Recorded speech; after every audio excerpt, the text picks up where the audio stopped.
Any of this will do. I need to hear myself.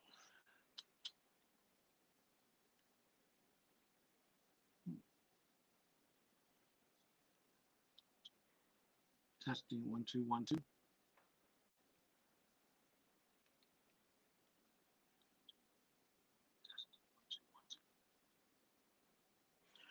So can you hear me?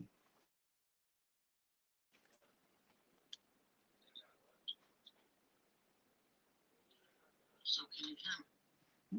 Sounds like I can be heard. Hey, Ernestine, Denise, Denise. Hello. Hey, so thank you for joining me. Ah, here they go. All right. Don't know how these are going to sound.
Well, this is a testing this new equipment for the night to see kind of how it works.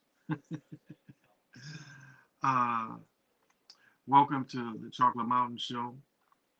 I am your host, Edwin is Timeless.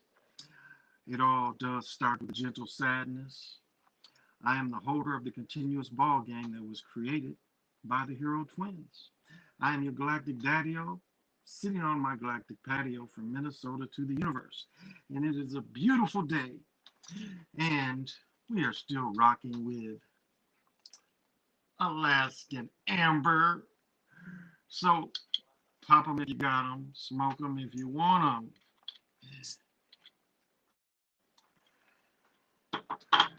Now I want to start this by saying, please forgive me for not coming on last night. I was a little under the weather. It was, I tell you, I can, my cats kind of, I think, felt that I was under the weather before I even knew it.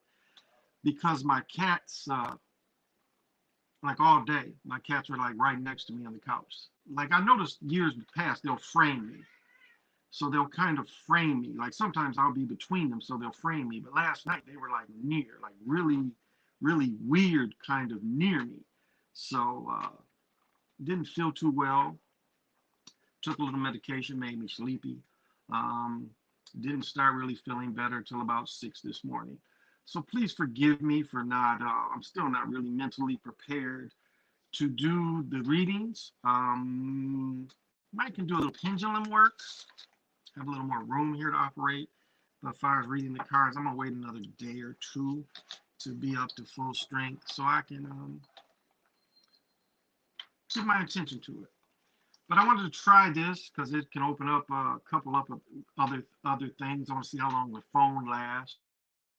For one, not really sure how long the phone battery is going to last. And I still can hook this phone up to the mono system, which I'm probably going to send back tomorrow, but we'll see. We'll see.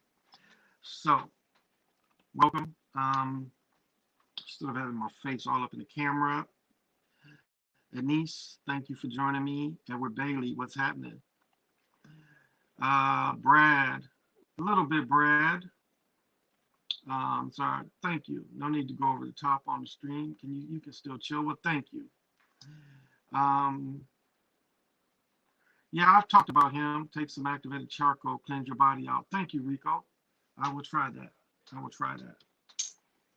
But there's a few more things. Well, I have asthma, and the thing is with my asthma, if my rhythm starts getting, and I guess it started in the day, drinking coffee, probably drink too much, and coffee can give you palpitations, and so I felt that was mild, but I still felt that, and then later with the asthma coming in, um, even after I took the inhaler, there's another medication I take to kind of just calm me down, and it just knocked me out. And so the last game, hey PJ, thank you for joining me. So the last game last night, I was like listening, listening to it. So, and tried to lay down. Sometimes if I lay down on my left side, it gets sore. I get really sore on my left side. So I tore all this when I was 17. So I tore all this. And so it's still, even after all these years, it still bothers me a lot. And if I try to lay on this side, it really gives me some problems. And that's what I did. Um, Early in the day, I tried to lay, and I think it kind of made things a little worse.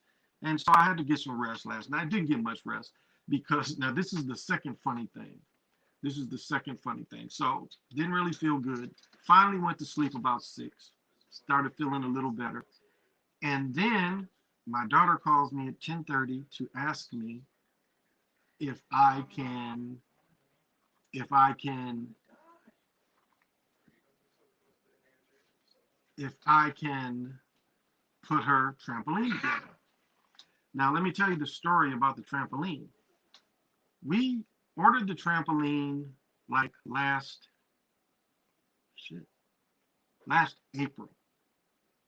Canceled one order, had to reorder it. The fucker didn't come until maybe last June or last July. Took like 4 or 5 months. So today was the big day. Again, they wake me up and say, can you come over later? So I finally got up. I didn't get up then. I slept a couple more hours. Go to the store. My daughter calls me about 6, like, you still coming over to put this thing together. So my son and I, City and I, so I could come get him. We go over there. So we take it out. We find out where they want to put it. We take this fucking thing out, and do y'all know what a indoor trampoline looks like? The little exercise kind. They're about 2-3 feet, but the mat is about 2 feet. So we take this trampoline out and we set this mat, and this mat is 5 feet. All right, brother. And so the mat is 5 feet, and so we're looking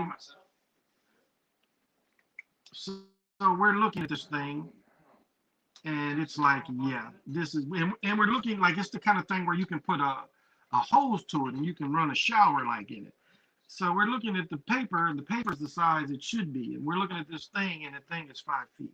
So it's like a personal fenced in, the fencing trampoline. So it was obvious the wrong size. My daughter was very upset. My son and I kind of laughed. I was kind of joyful because I still got to watch the game if there was any reporting going with the game. So it was kind of funny in a way. Hey, PJ, thank you for joining. Lorenzo. It's some things I want to talk about tonight, some things I'm going to bring up. Okay. We want to hear it, Lorenzo. We definitely want to hear it. Again, I can't do the readings tonight. I'm not really up to it. Mentally, I'm not up to it. But like somebody asked about Kwame, it's like, I wanted to say this. Okay. Kwame had Tate George on there. Now, Tate George, now this is the thing with Tate George. No, that's not his name. His name is Damon George. Let me see where I put his name. Damon George, I think is his name. He got a ring with the Lakers. He went to school here at one of the St. Thomas, maybe. He went to an extremely small college, but he played. So it's George Tate George. Let me see. Warren, Virginia. Let me see where. Devin George. That's his name. Devin George. Yep. Okay. Now, Devin George, he went to one of these Jesuit schools. He went to Bethel St. Mary's. I mean, this is an exclusive, probably close to $5,000 a month. My son's school, they're in the same conference. So this school is always in the finals, but this is a kind of elitist school. I bet it's $5,000 or 5 racks or more a month to go there. So that's where he went to high school. He went to college at one of these small little Jesuit colleges here. So what he did is on the corner of Golden Valley Road or Plymouth and Penn. Penn is the main road that goes through what would kind of be more western, but not far west as Robbinsdale.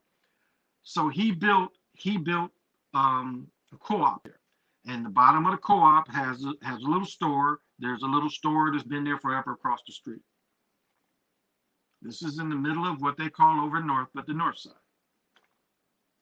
It ain't stopped the shootings over there. Still shootings near his building. I can't say shootings in his building, but the violence is still over there. They ain't stopped nothing. So I applaud his effort. And he says something telling too. He said, yeah, get the city to help. That's what he said. That's what he told Kwame. Because it's urban renewal is what they used to call it.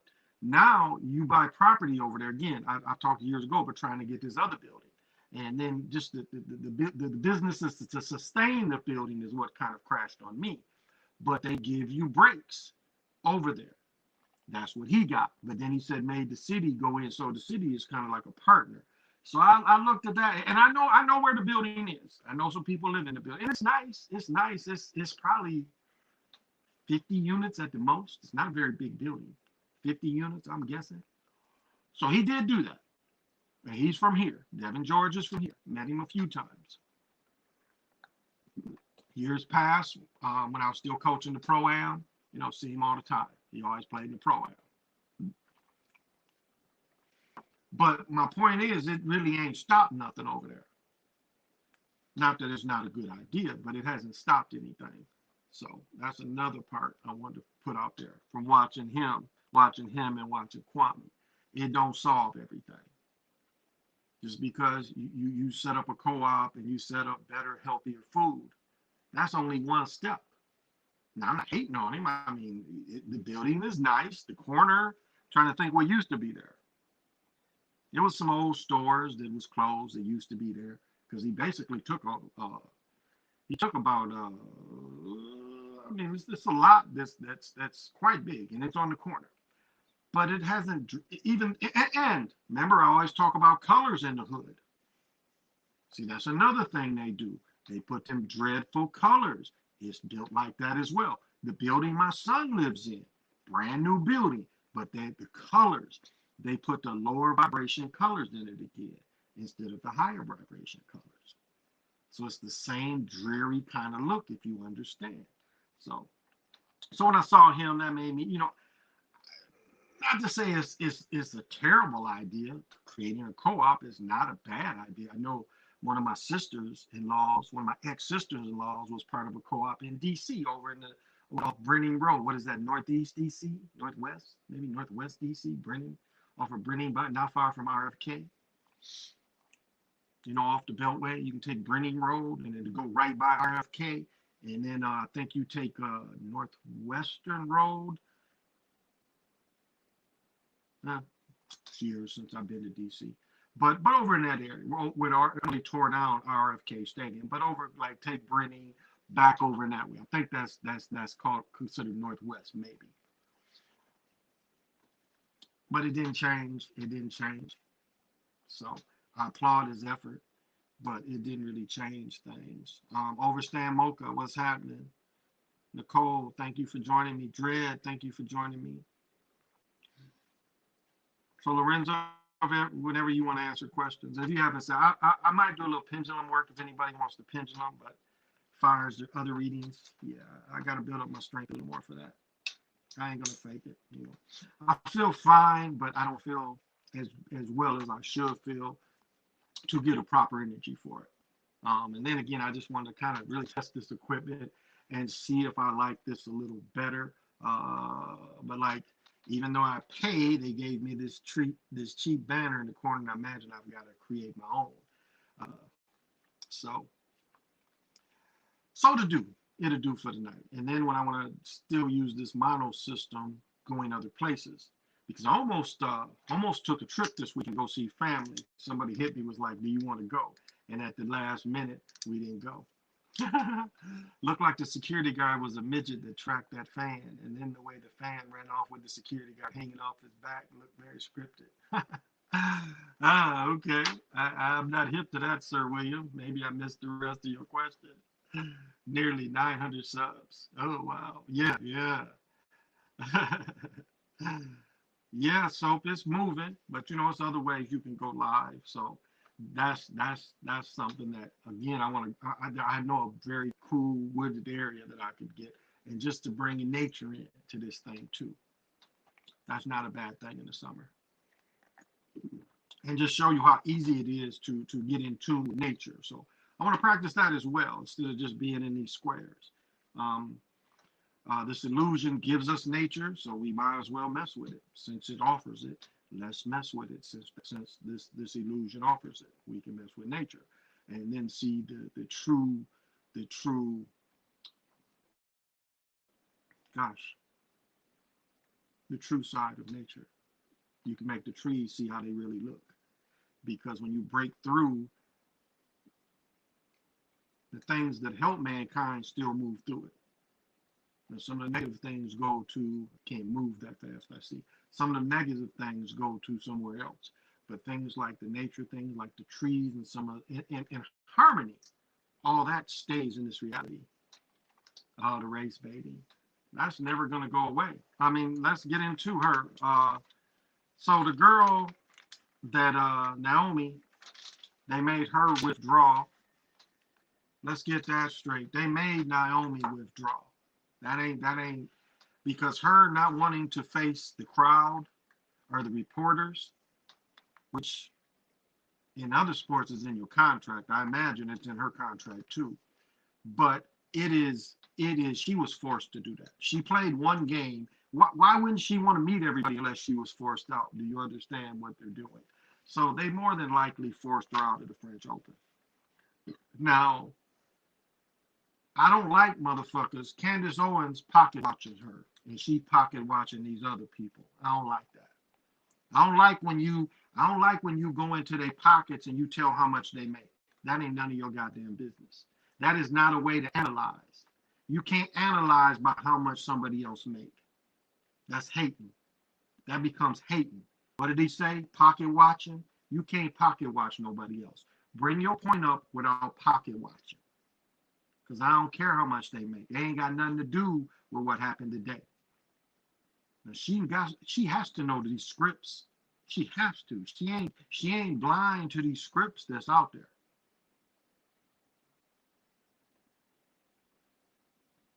So the chick was forced out.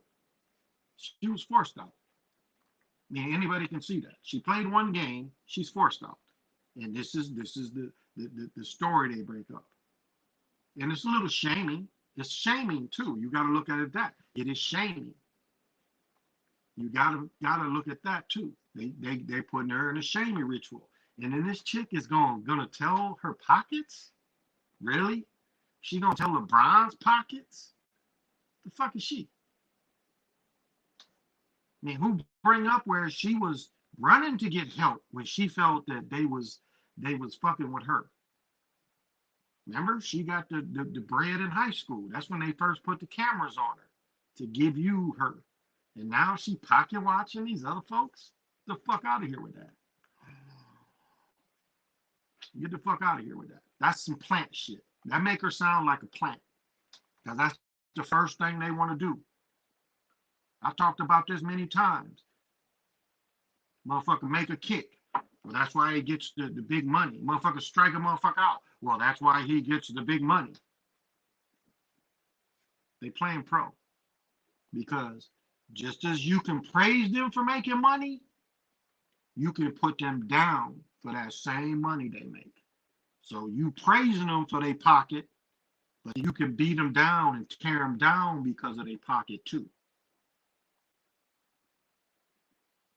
So I don't like that shit. Don't mention their money. They ain't got nothing to do with the story. I think that's some bullshit. And that come from the machine. That come from the beast. That come from the beast. That's the beast kind of logic. Put them down because of how much is in their pockets. You don't see them trying to do Gates and them.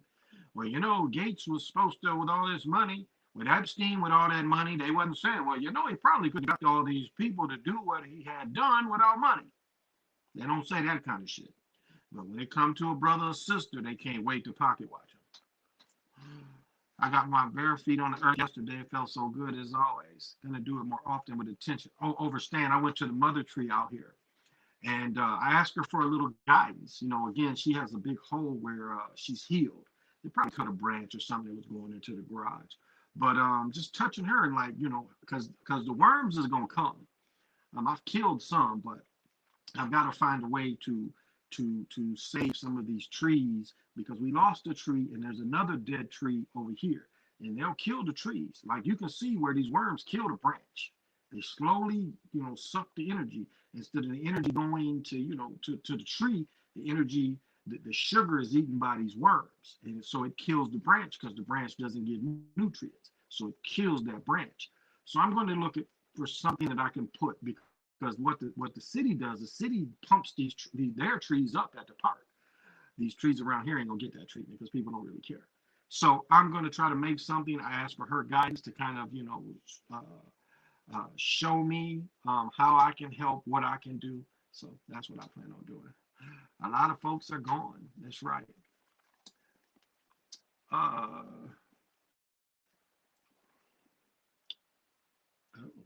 yeah, I can still do it. The fan that ran into the court at the Wizards game, the security guard was a midget. The fan ran off the court to the tunnels waving at the crowd. I guess I missed that part because gosh, I missed. Oh yeah, I didn't get back home until 6:30, so I missed the first 20 minutes of the game. So maybe that happened. I didn't see that.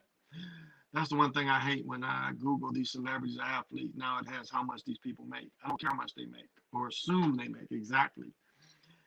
There's a good documentary called The Earthing Movie, all about positive effects of grounding on this earth. Yeah, grounding definitely. Yeah, definitely grounding. I have to check it out too. Yeah, grounding is because a lot of times I'll do this and it'll put me so flighty because I put so much attention into it that I have to ground. And Blackstone's, especially Sugar is really good with grounding you. And so, but it's nothing better. Like especially like mud. Mud is a great way to ground, great way to conduct the energies of the energies that it gives you because you're getting a little bit of everything. You're getting a little bit of the storm element that drops the rain. You're getting the earth kind of as a alchemy because it changes it. Again, alchemy is changing something. So you're actually sticking your foot in something that's changed. What's my opinion? Adam asks, what is my opinion on the Mandela effect?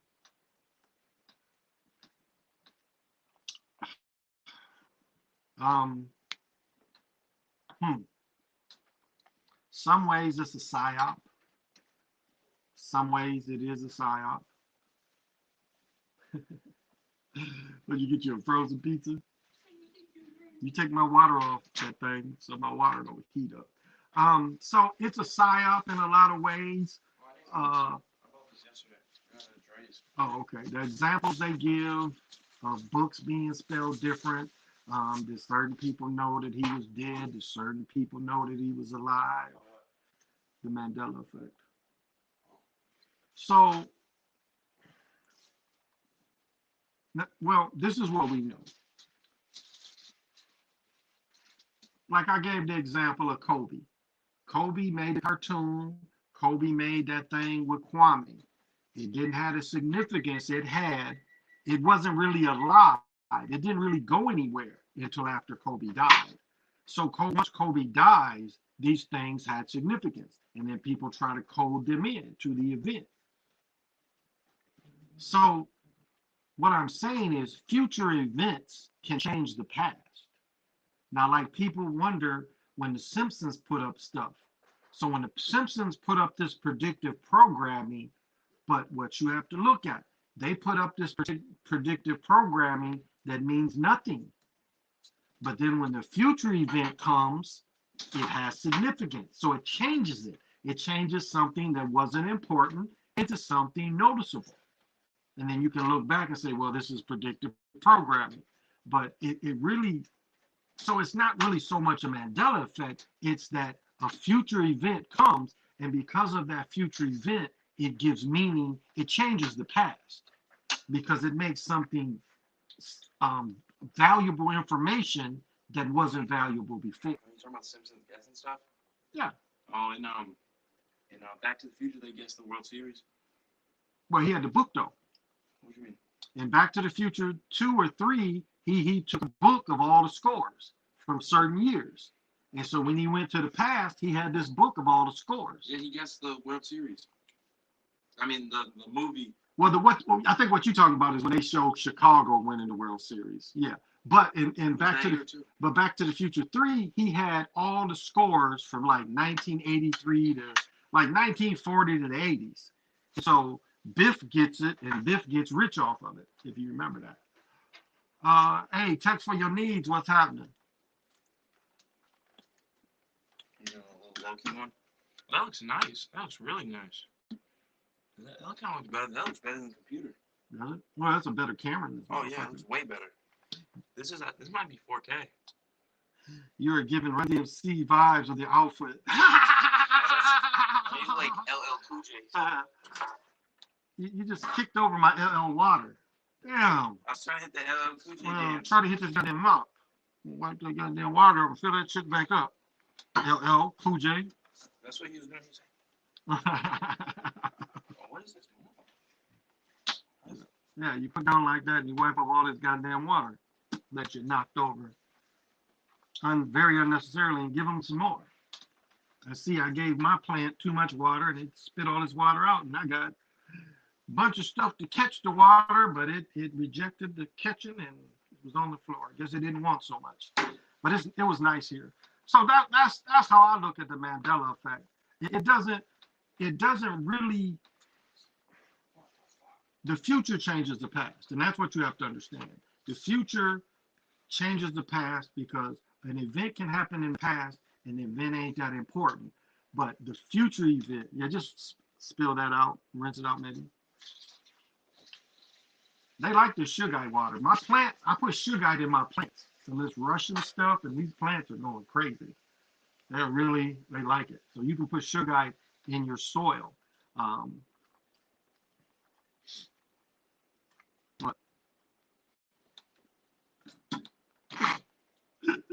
He did some clumsy shit. Your towel is the white towel. Is it on top of there? It's probably your towel. Let me see it. Your towel is white. I don't know where that one came from. Oh. Okay. What else would I use the towel for? See, this is why you keep dark-skinned people around you to do this domestic work like this. He's on his knees. He's wiping my floor.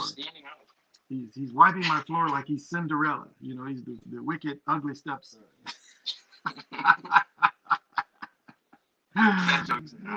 You treat me so bad just because I'm dark. If I was light like my brothers, then you would treat me better. No, we wouldn't. I got the Cinderella bad luck? Nah, you're a Turtella. That's not even funny. Turtella? Turtella.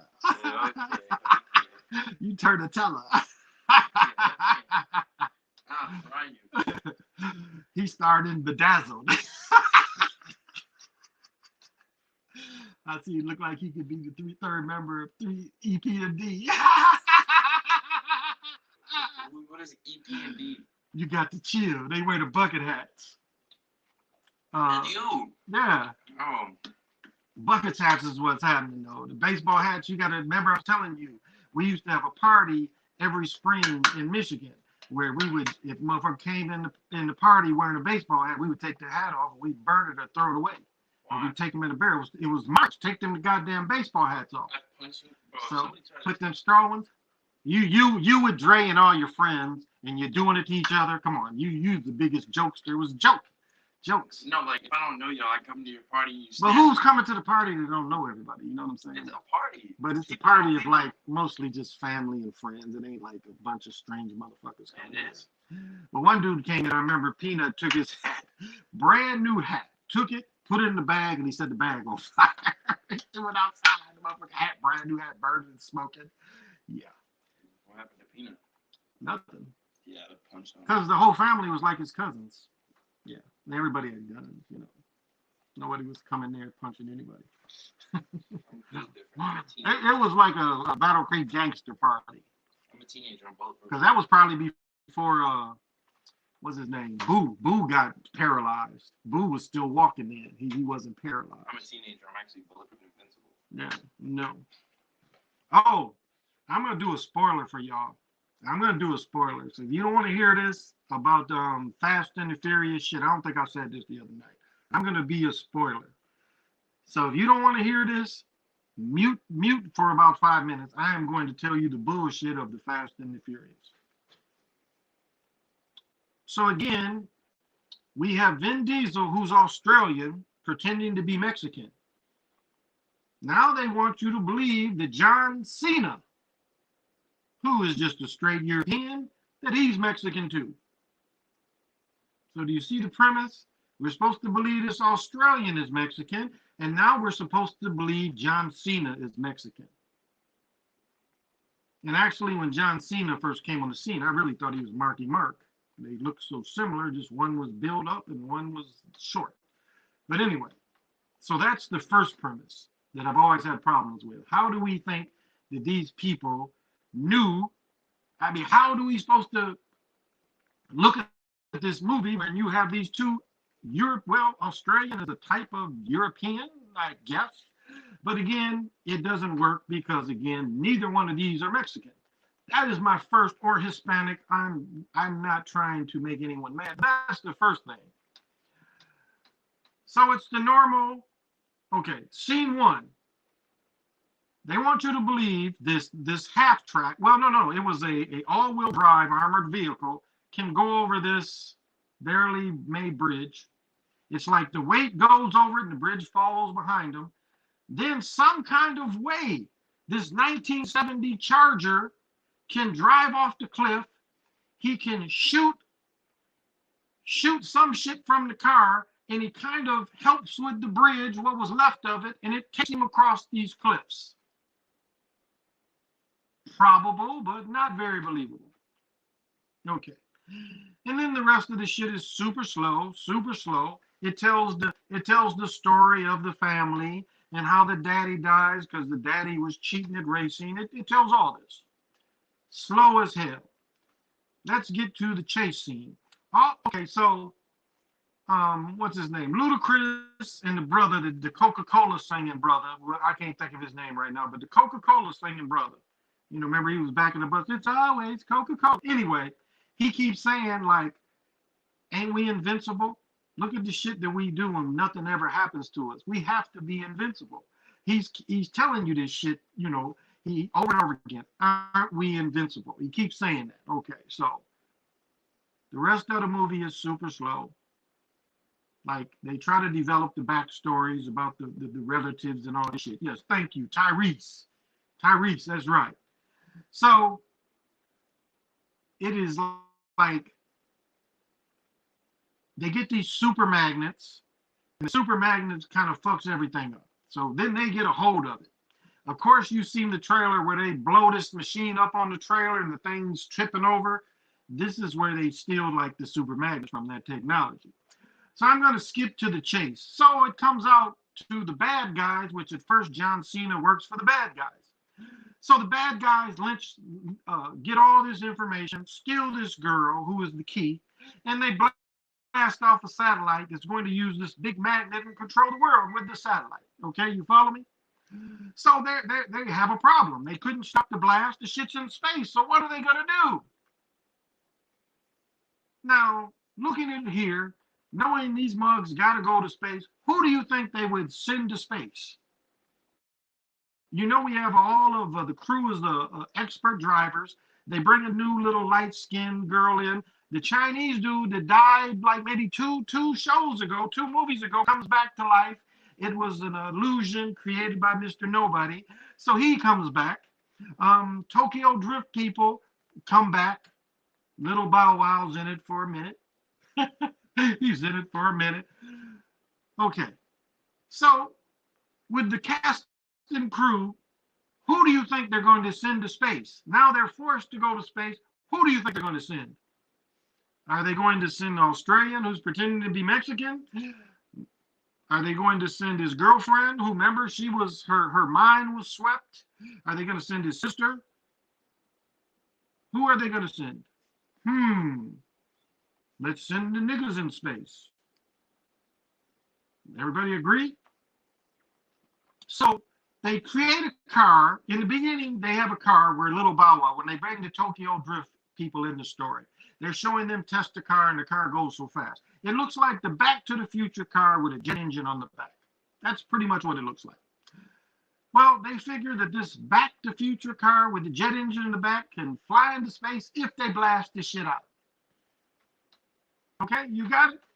So they have a way that they're going to blast the people into space. And then you don't know that people are blasted into space. You see it blasted, and all of a sudden the 2 brothers sitting in there. Then they don't give them pressurized suits. Well, to a point they do. Any of y'all remember, if anybody's old enough to know G.I. Joe had this shit, but y'all ever see the goldfish helmets, just the old scuba divers? Y'all remember the old scuba? It was a Goody Jr. Remember he was in the movie about the brother that was that type of scuba divers, where they had the big tank and you had the globe helmet and you had the suit and shit? It was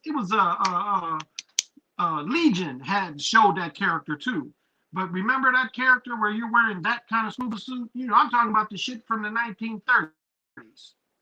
You remember that shit from the 1930s, that big globe helmet? This is what they blast the space in. You got Ludacris, duct taping some of his rubber gloves. So they want you to believe that they can blast this Back to the Future jet engine in the back shit into space, and the only pressurized shit they need is these scuba suits from 1920. Okay? So they show them blast off. They get there. They're in space and shit. They tripping. They got to say blacks in space. Who would believe 2 brothers in space? They got to throw that shit in there. Well, their missiles miss. And they are catching hell on the ground. Because that is one scene that's kind of different, kind of good. They switch to space, then they switch back to how they're fighting on the streets and shit. That is kind of good. It's still a car chase scene, which I don't really care for car chase scenes. So they're switching back and forth. So they shoot their last rocket. They can't do it. And then the brothers decide, well, there's only one thing we can do. We've got to ram the satellite. So seconds before the satellite was going to activate, these motherfuckers run into it. And of course, on the ground, Vin Diesel and them turn the shit around. John Cena, who is supposed to be Mexican and Vin Diesel's brother, changes sides in the middle of the movie. They try to kill him, and he's all of a sudden he changes sides. You follow me? So you got the 2 brothers in space. They're about to ram a satellite. You see them ramming the satellite, and the motherfucker blows up. Okay. We think, well, they saved the world, and that's the end of those 2 brothers. No. Vin Diesel and them win on the road, beat the bad guy. They try to drone, and he's got the charger, and the drone can't blow up the charger. They defeat the drone. Then you see Ludacris and Tyrese out of the Back to the Future car. They're waving at the people in the space station. Don't know how the space station was so close. Don't know how these scuba diving suits let you be in space. They're scuba diving suits. Last time I checked with them, and I had to wear that back in the day when I was looking for gold. They were made out of blue jean like material, canvas. The thick kind of canvas. I used to look, I had a job where they had me down in there, back in the 60s when, 8-year-olds could work and shit. But anyway, that's a different story. So they're able to just to wave at the people at the space station, nowhere to dock this car, no way to depressurize. So there's just a door that you could just get in and knock and they let you in. Now I know some people say, well, when they spacewalk, there's a door. That's true. But just think about it if they ain't near that door. What are they going to do to get near the pressurized door to get the fuck in? They ain't got no lines or nothing. And again, they're wearing canvas, supposedly in space. Took me 3 days to watch this shit. So in the end, they make it back to space. They tell you Tyrese only eats candy. Glad he's not diabetic. He only ate candy. They were in space for 2 weeks, and they're all talking about how they all made it back together. Well, after watching that movie, I didn't know what to think. But I had a niece, and she used to always say her favorite saying, sounds like some bullshit to me. And that's how the rating I'll give it. The movie sounds like some bullshit to me. Those diving suits can be dangerous. Yes. Water, scuba gear. Yes. Really fucking dangerous. Oh, it's like the shit was beyond stupid. It was beyond stupid. Oh, like when they're driving when they're driving in space, which it's supposed to be rockets pushing them and shit. They do the space shuttle kind of thing too. One rocket just falls off and blasts them. But like you see all these candy wrappers, and then before he puts his, now, I don't know when he ate the candy. Like sometime he ate the candy with the helmet off, because the candy wrappers is all in the car. So supposedly, maybe when he was nervous about blasting off, he ate the candy wrappers. I don't know. Because once he put it on, the only way you could really is they still, I don't even think they had a little piece here. They was just, it fit over their head. I had to watch it again. I don't think it was that little piece there that you could open it up. But the shit was just, it's like, yeah. But yeah, he ate candy, and that's a good point, Rocky. He ate candy. And then he said he ate candy in space. Did y'all see the video with Puffy and the British brother, and Boy Man was at Puffy's house? Did y'all see that? That's ritual right there. That is ritual right there, the motherfucker. You ain't around that motherfucker unless you saying, I'm going in them rooms. Y'all check that out? Like, what the fuck do you want to be around that motherfucking demon for? Yeah, but yeah, Rocky, it's some kind of cold. So you see that these people is like going for it, and Man Boy got killed. So, but yeah, that's my breakdown of the movie. I forgot the phone. You can't move this fast. That's my breakdown of the movie. How many damn Fast and Furious they're gonna make? I predict they're going for 100. But the shit is like, there's nothing new they could do. So I remember, like, I hope I didn't spoil it for Sly, because I said that, I was like, sent some shit to Sly, and I was like, he said he hadn't seen it yet. And he was like, but I knew they was probably going to go to space. But I'm like, man, this is some bullshit if ever there was some bullshit. It is some bullshit, y'all. So, I mean, if you like car chase scenes and shoot them up, you might like it. You might like it. I remember seeing that Japanese one while stationed in Japan. I missed that place. Okay. You just did that in Supplies. I just sent it to him. He said he had seen it. I said, I didn't mean to spoil it, brother.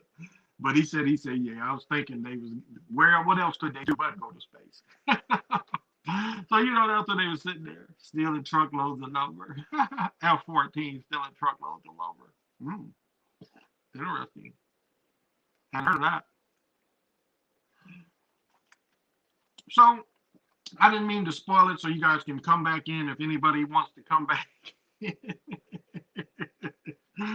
can come back in, and I didn't mean to spoil it for you. But that just was some funny stuff to me. That was just some funny stuff to me. So, that was my newest movie. Now, some people had suggested that I watch The Godfather of Harlem, I think it's called, and I started watching that. I already see some inconsistencies in it, but I've watched 2 or 3 episodes, so I'm just starting. Yeah. I was trying to look at, because Malcolm was older than King. I don't know if people realize that. Malcolm was older than King. I want to say John Kennedy and Malcolm was closer in age. I think John Kennedy was slightly older than my grandmother. She was born at 15. I think Kennedy was born in like 13 or 12. We probably have to look it up. But King was born in the 20s, I do believe. So Malcolm was an older guy. So uh, was he old enough to hang when Bubby Johnson was? I don't know. I'm looking at the ages, and I'm like, Like I heard Craig Fax and them saying some stuff about Red Fox and Malcolm. I don't know about some of them stories where Red actually said he hung out with Malcolm, or Malcolm was thieving and stuff. I don't know about that because Red and Malcolm, as far as I knew, was in Chicago together. Now I didn't know about Red going to New York because, as far as Haley's book and Goodard's book, and then the brother that wrote the last book, they only, from my understanding, they only knew each other in Chicago. They didn't know each other in New York. And definitely Red didn't know each other in Michigan, you know. And I've told the story before. My mother met Malcolm X. The original, for those of you that remember Sesame Street, the Miss Loretta. The Miss Loretta from the original Sesame Street grew up where my mother grew up. And Miss Loretta was engaged to one of Malcolm's oldest brother, I think she said. And when they had an engagement party, Malcolm and all the other brothers came. So Malcolm was probably, she said it was before I was born, or yeah, she was saying she didn't think she was pregnant. So probably 1960. So Malcolm had only been in the nation maybe 5 years, something like that.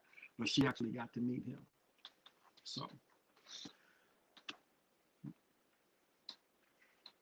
don't know why all that came up. uh,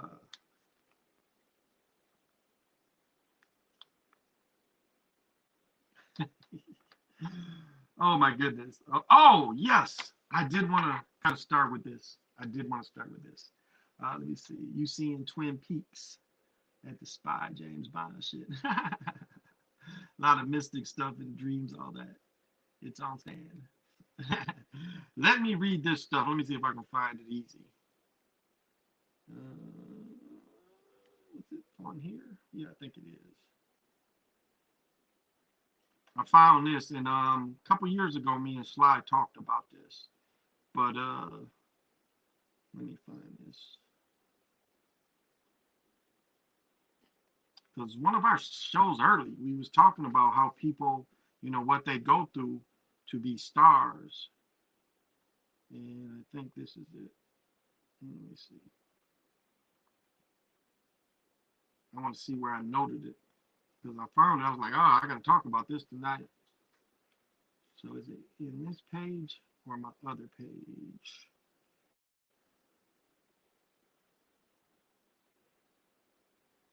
It might be on my other page. Let's see.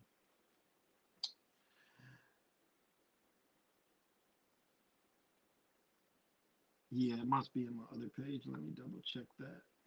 Didn't think so though, but I'll double check. I thought it was on that page. Let me talk about this first. Now, I'm gonna talk about this first. I'm gonna talk about this first. So I want people to comment. What is a trans person? Everybody comment. What is a trans person? Please comment what a trans person is. Because my understanding of a trans person is a woman who professes to be a man and a man professes to be a woman. Isn't that right? Isn't that what a trans person is? Right? Listen to this. WNBA's first trans player signs with new team. So Letitia Cloderin is coming here. Oh, 6, so we're gonna win. So she's a dude. How do you? Is it like on the news and shit? This looks like some shit off of Facebook. I'm gonna look it up. Look it up. I mean, who this person is ain't gonna change. Okay, it says Cloderin, who entered the league in 13. She's been playing since 13. Is the first openly trans non-binary. So what I've been saying since I went to college, Brittany Grimer, these is dudes. Griner. Now I made a video. I made a video off the WNBA commercial on my other channel. Those of you who've been around that long remember. Sue Bird. Sue Bird is going bald. Sue Bird like hairline way back here. But this commercial shows them all. And it's like all these dudes. And what was allowed through Title IX, I talked about Robin Roberts. What was allowed through Title IX was the elevation of trans athletes. So it did help women, but there was a part in Title IX that also helped trans athletes. To the point now, they're admitting that a dude is playing in the WNBA. Joanna Man. Dude looks like a lady, Joanna Man. So this is admitting that this dude is hooping in the WNBA, and it ain't the only one. That's why Brittany Grimer paying child support. But that's what Title IX did. It allowed trans athletes to participate in women college sports. And that ain't a big secret. That ain't a big secret. But I like that they admitted it. And she's 30 years old.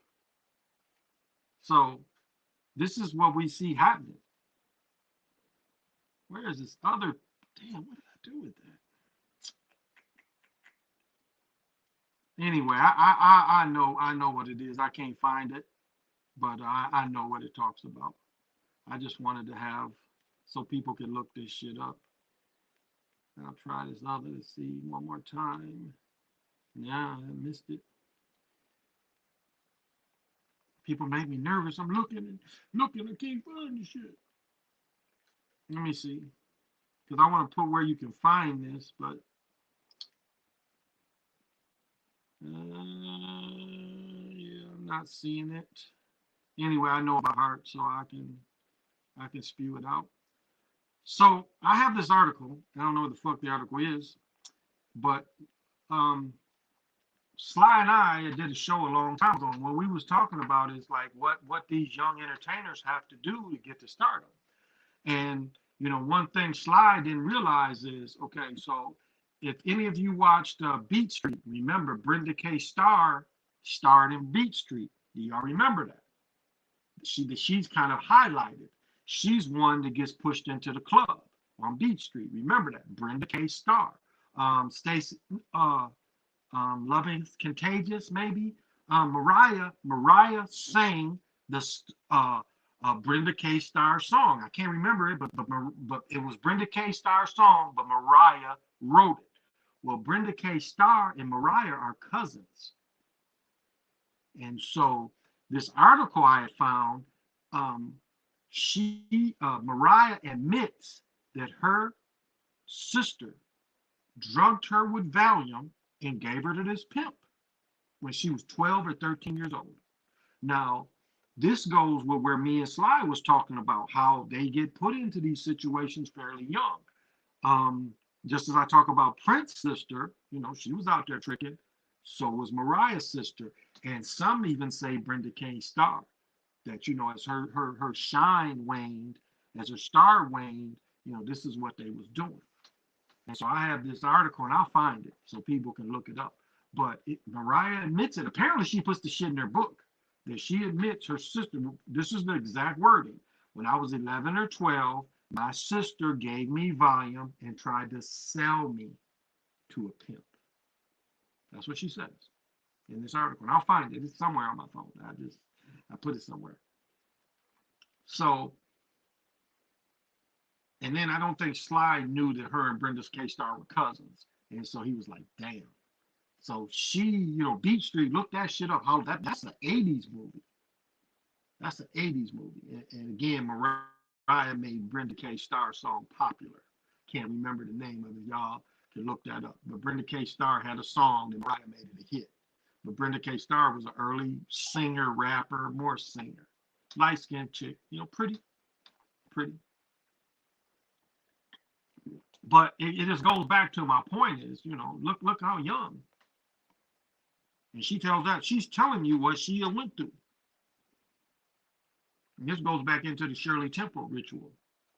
And that's some of the most disgusting shit there ever was. And you know, up until recently, you could still see Shirley Temple shit. She all in men's face, wearing bloomers. Ain't no women around. Here's this little girl on a bus with these motherfuckers. Ain't no woman on the bus. And she's holding men's face, little bloomers on. This is how sick the country used to be. Pretending the charming little girl.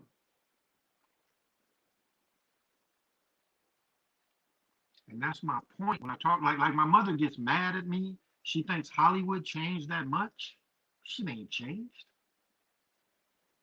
That is what Crawley put all that shit in motion. That's one thing Crawley, he put all that kind of ritual in motion, like I was talking about. The people from Snowfall with Puffy, Man Boy, and the British actor. Do you see ritual there? Why are they showing up at Puffy's house? What's his name? Super Soaked Them Hoes, that dude.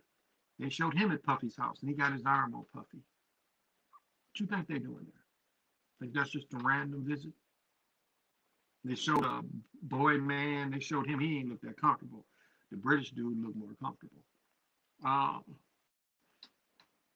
still believe that's right. Mariah did the remake. Yep, I still believe it's Brenda K. Star. That's her song, Brenda K. Star. Brenda K. Star, that's right. She dunking in the game. I'm waiting for her to break the rim down like Jerome Lane. So funny. Y'all heard about Brittany Griner paying child support. Talking about somebody, she was letting somebody else hit it. Yeah, she was letting Brittany hit it. Brittany got her pregnant. They had a something explaining. There's some explaining to do. There's some explaining to do. I want to see that blood test. But yeah, Anise, thank you for that. Yeah, I still believe it's Brenda K. Starr's song, who is her cousin. Brenda K. Starr is her cousin. So that is how long Mariah, but that article, like, I was like, I need to talk about this because that's how they do it. That is how they do it. They groom them from those young age. Disney is the one that's the worst with that shit. Again, Annette Funicello is one of the first ones that was on the Mouseketeers because when I was 2, 3, the Mouseketeers, I was seeing the reruns from like the late 50s, mid 50s. And so by then, Annette Funicello was in, her and Frankie Avalon was in movies and shit, beach movies. Before the Elvis movies, it was Annette Funicello and Frankie Avalon and all these stupid ass beach movies, Beach Boy like movies and shit. But you know, the shit was on. They was in color. There's women shaking their, well, you know how they shake their ass, and they really shaking. They just kind of slowly, stiffly moving it. But anyway, that's another story. Wow! I just saw a video Brian singing back up for her. Yeah, Brenda K. Starr. She's disgusting. That song, "The Good Ship on the Lollipop," doesn't sound right with me. Yeah. Watch that one where she with all the musicians and she's holding grown ass men's face. Ain't no woman. It's like every movie, it's a motherfucker that's his daughter or her ward. How it's like they couldn't get off of that. Where it was men that like, you know, and then she's around all these other goddamn motherfuckers. And I've told the story where I think it's Maynard, one of the Jewish faith owners of MGM. I think it's Louis B. Maynard.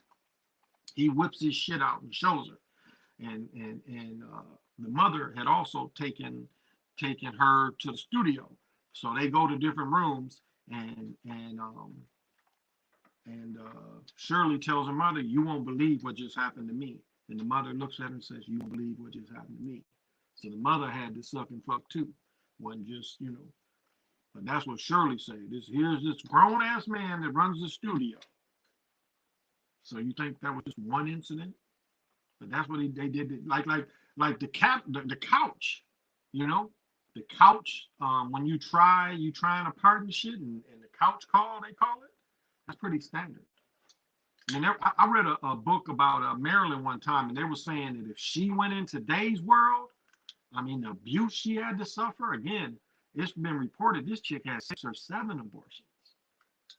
So you think after that you're gonna get pregnant? And there is some things some people say that Marilyn was the first popular trans person too, because all that hair in the front of her, that's fake hair. That's fake hair. But that's what some reports are. She was the first popular trans person, was Marilyn Monroe. Now, I don't know. I know the diamonds are a man's best friend.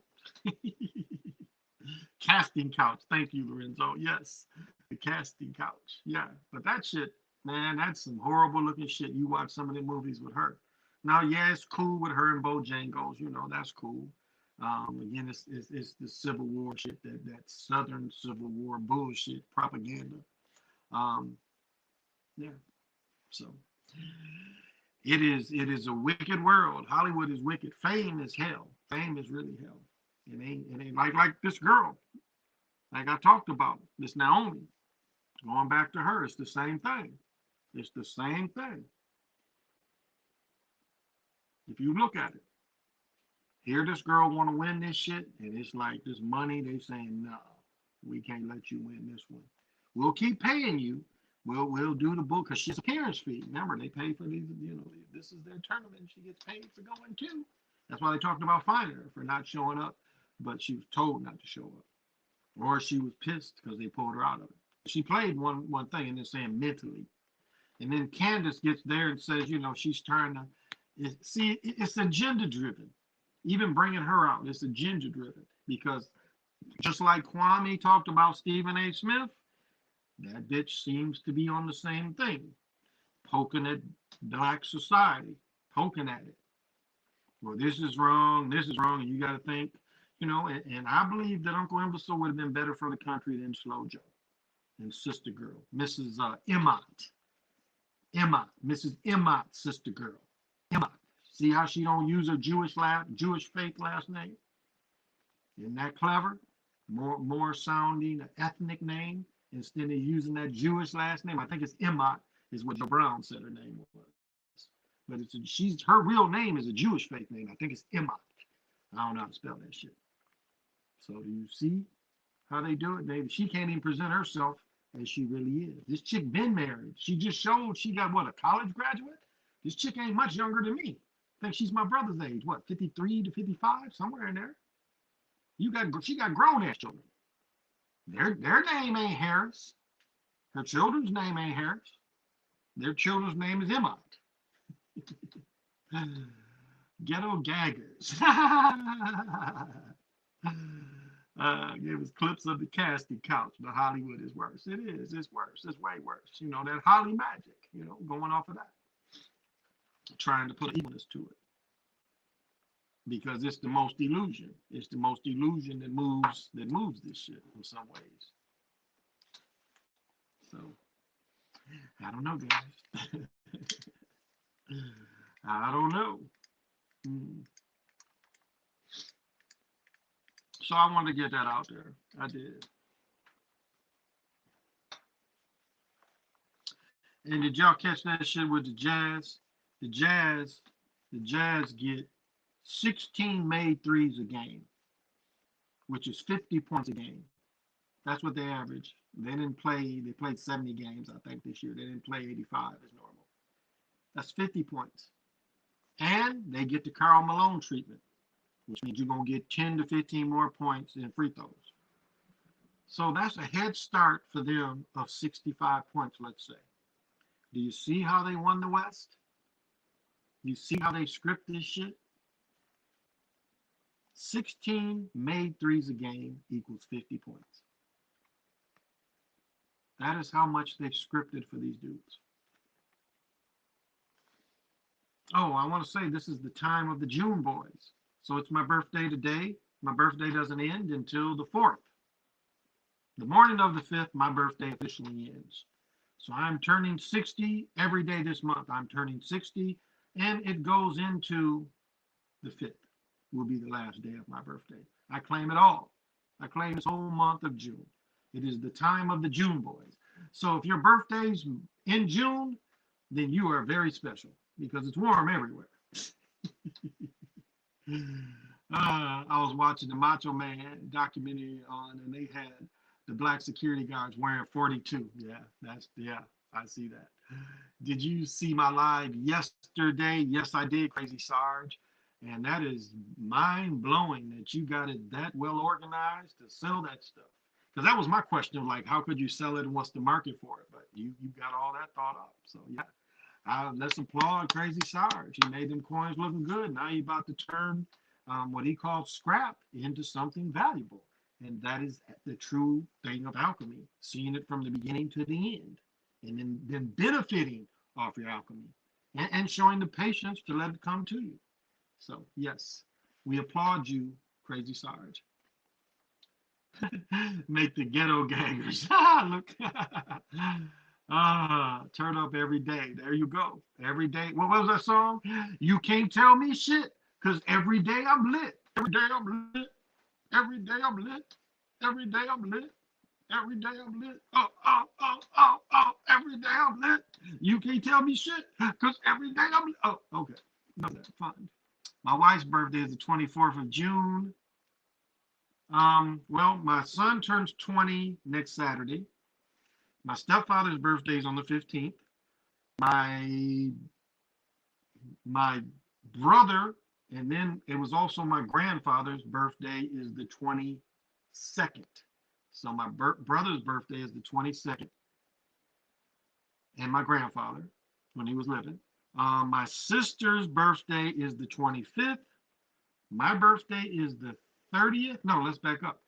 I have an aunt that's actually a year and a day older than me. My aunt, my grandmother had a child a year before I was born. My aunt is a year and a day. Her birthday's on the 29th. And then my birthday's on the 30th. My nephew Craig, his birthday is on the 3rd or 4th. My best friend's son birthday is somewhere in there too. AJ, his birthday is the 3rd, 4th, 5th, or 6th, somewhere in there too. So I call this the time of the June boys. So every day I'm lit. Every day I'm lit. You can't tell me shit. So, you know, smoke them if you got them.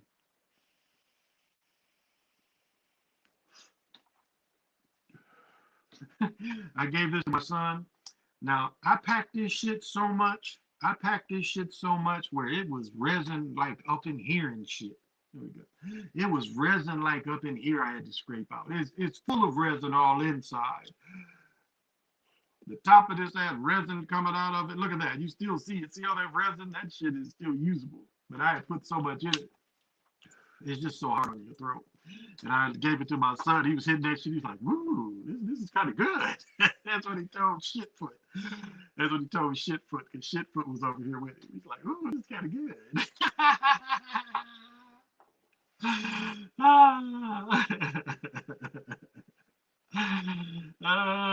There you go. You know, I mean, that's the thing with life is you just can't be one speed. You really can't. If you can't have fun, what is life? What is life? Okay, just remember what I did to your mama. Anything you say to me, just remember I defiled your mama, and nothing you can say that's gonna change that. Yeah? Yeah. Remember that when I cut my pizza. I don't want any pizza. Look at that. You can keep your little. Oh, look at that. You can keep it. Yeah. You want a whiff of it? I do not. What if I throw it up in the air? Then it'd fall all over you. Yeah, I'd hit you with it. No, I'd deflect it back. No, you wouldn't. You'd be like, damn, he'd be mad. You're gonna buy me another pizza. I don't want to just walk and bought one. Then I'd hit him upside the head with the singing bowl. Boom. How much you goddamn the cutters in there somewhere? There's 2 of them. I really wouldn't. Thank you. So you don't want any pizza? I do not want any pizza. Thank you. Hey man, why are you saying thank you? I guess you offered me some pizza. No, I told you no, thank you. If you were gonna say yeah, you did want some pizza, I would say that's nice to know. I know. That's why I overthought you, because I knew you were being sarcastic in your offering. But you did use my stove. You are using my pizza cutter, and you're using my goddamn plate. I'm not using a plate. Mm-hmm. You use my heat. No. But your breath stinks so bad, you could have just blown your breath on the pizza, and it would have probably warmed it up quicker than the stove.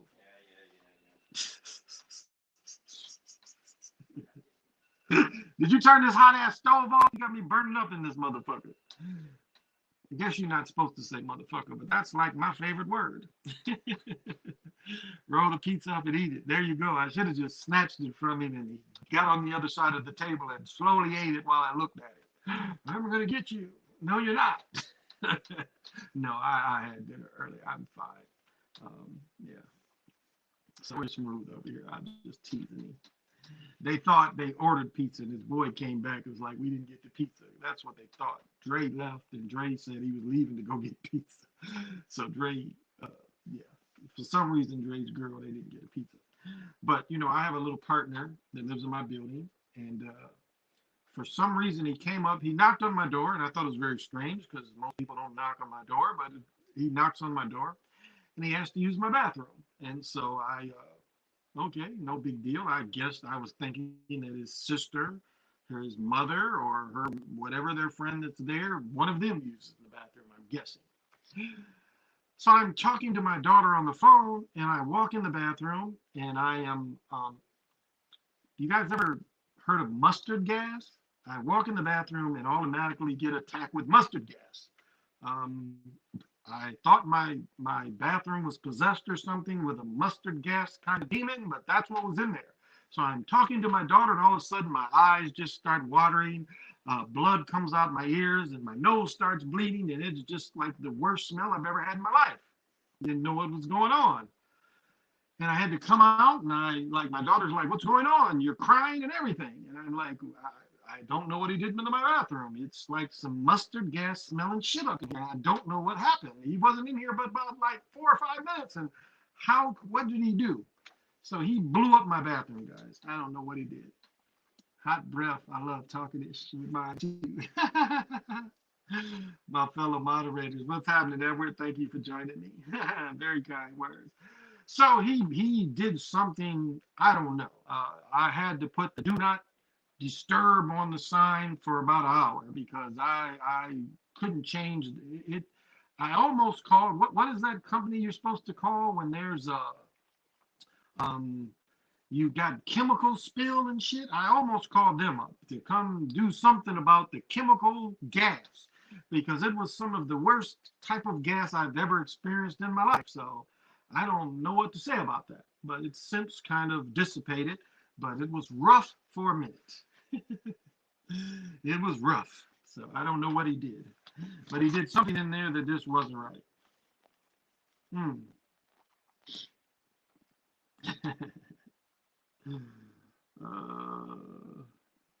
Yeah. So, I found, let me see, how did I get this?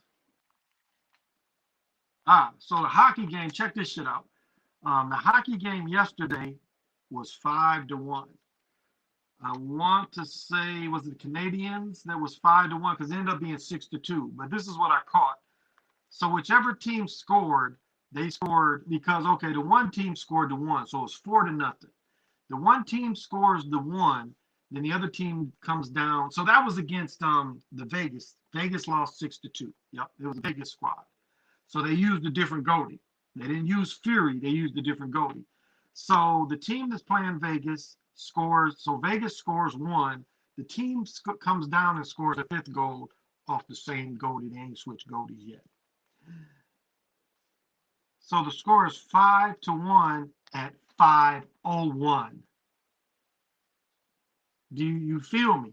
At 5:01 on the board, the score is 5-1. Do you see how they sink this shit in?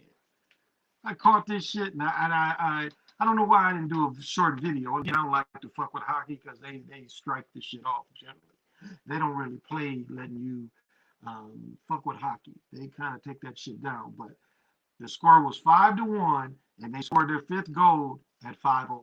I caught that shit. I'm like, look at this shit. Look at this shit. Virginia won the lacrosse championship. They've won 2 in a row. This was their second one. They're the first college since Duke to win back-to-back. So I don't know what back-to-back means. Like, did they win in 19 and they won this year? Because I don't know if they had a lacrosse championship last year. I don't know. But they've won back-to-back, and they've won 14 channels overall. And I caught this story. Now, this was interesting. You know, they was talking about all the motherfuckers that played Major League Baseball, and then later they joined the Army, because a lot of these dudes interrupted their careers. Willie Mays would have broke the home run record. Willie Mays was held out almost a year and a half in the Army. He got drafted. Ted Williams was like one of the best. He was so good. He had never been trained in any of the Navy or how to fly, self-taught.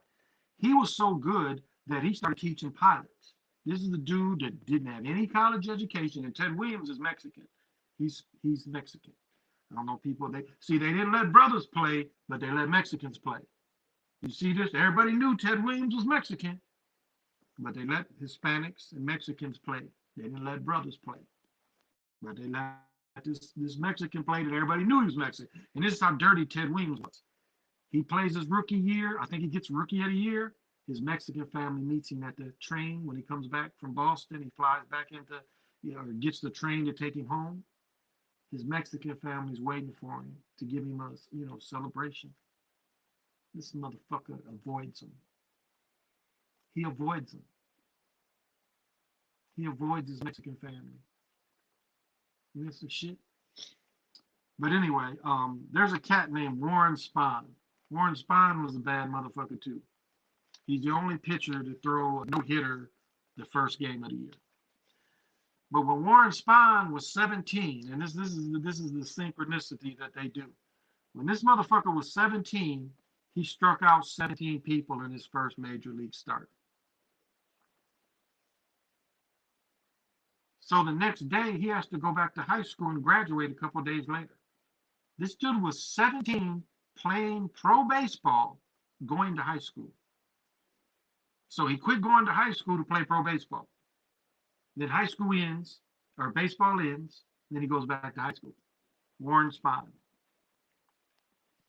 So he quit playing pro baseball, the season ends, and he graduates. He was a bad motherfucker. So at 17, he strikes out 17. You see how they do that shit?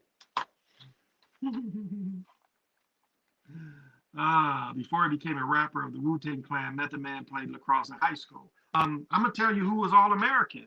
Jim Brown was a lacrosse All-American at Syracuse. Jim Brown, I want to say, because I want to say he grew up in New Jersey. Wherever. Maybe that's wrong. But I think Jim Brown played lacrosse in high school, and he played at Syracuse. Jim Brown was All-American lacrosse player, too, at Syracuse. So, great athlete. And lacrosse is the oldest game that comes from the game created by the Hero Twins. This is the oldest version. All ball sports come from the Hero Twins. All ball sports. I don't care if it's wall ball. Because you can go, one of my...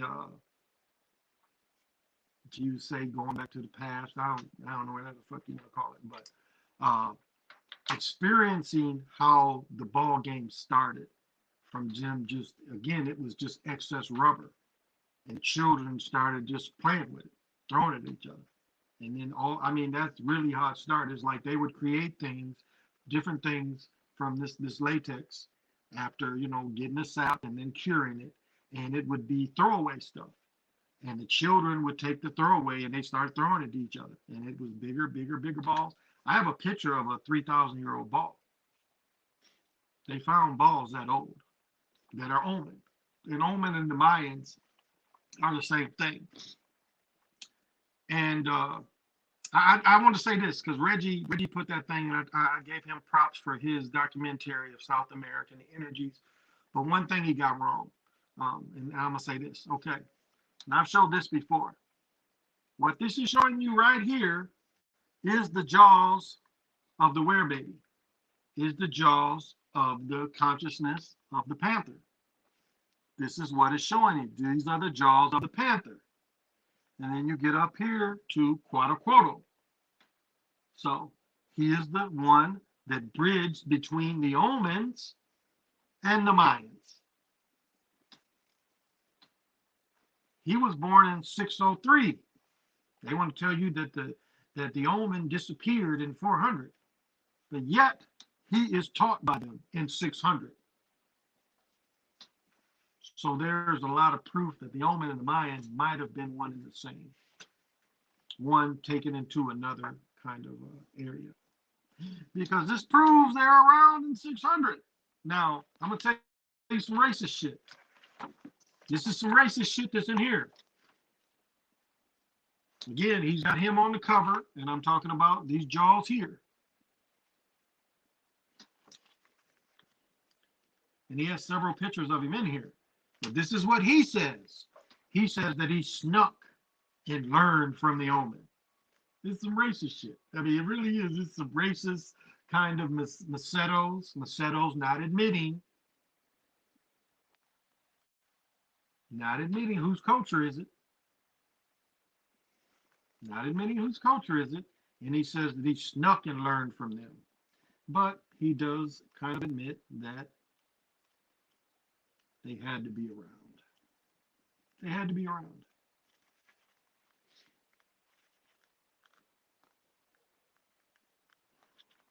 So, I never would have thought that, but Indians did start lacrosse, and members of the Wu or Chinook Indians, or Old Dirty was one of them. Well, let's even go back to when it came. Again, you can trace the Omen, and that is one thing Dr. Winter shows, one of the Omen type of characters in the Mississippi area. So you can trace that. But one of the better traces is what happened is the way they started playing the ball game. Even the Aztecs played an aspect of it. But if you go and look up on Pinterest, you can look at the bowls in Arizona, New Mexico. And so this is where the idea of football bowls come from, because the early people playing the sacred ball game, they played the sacred ball games in bowls. They dug out these bowls. And again, look them up in Pinterest, look up the old bowls. And this is where, if you look at, like I said, example of Michigan's ball field, if you on Michigan campus and you're looking where them 100,000 people sit, you like say you were looking at Chrysler Arena where the basketball team plays, and then you walk to this fence and you look down, and deep in this bowl is where the football team is. They playing bowls. There's several high schools that's like this too. But that's how the old football bowls was a copy of that. They actually dug the fields in type of bowls.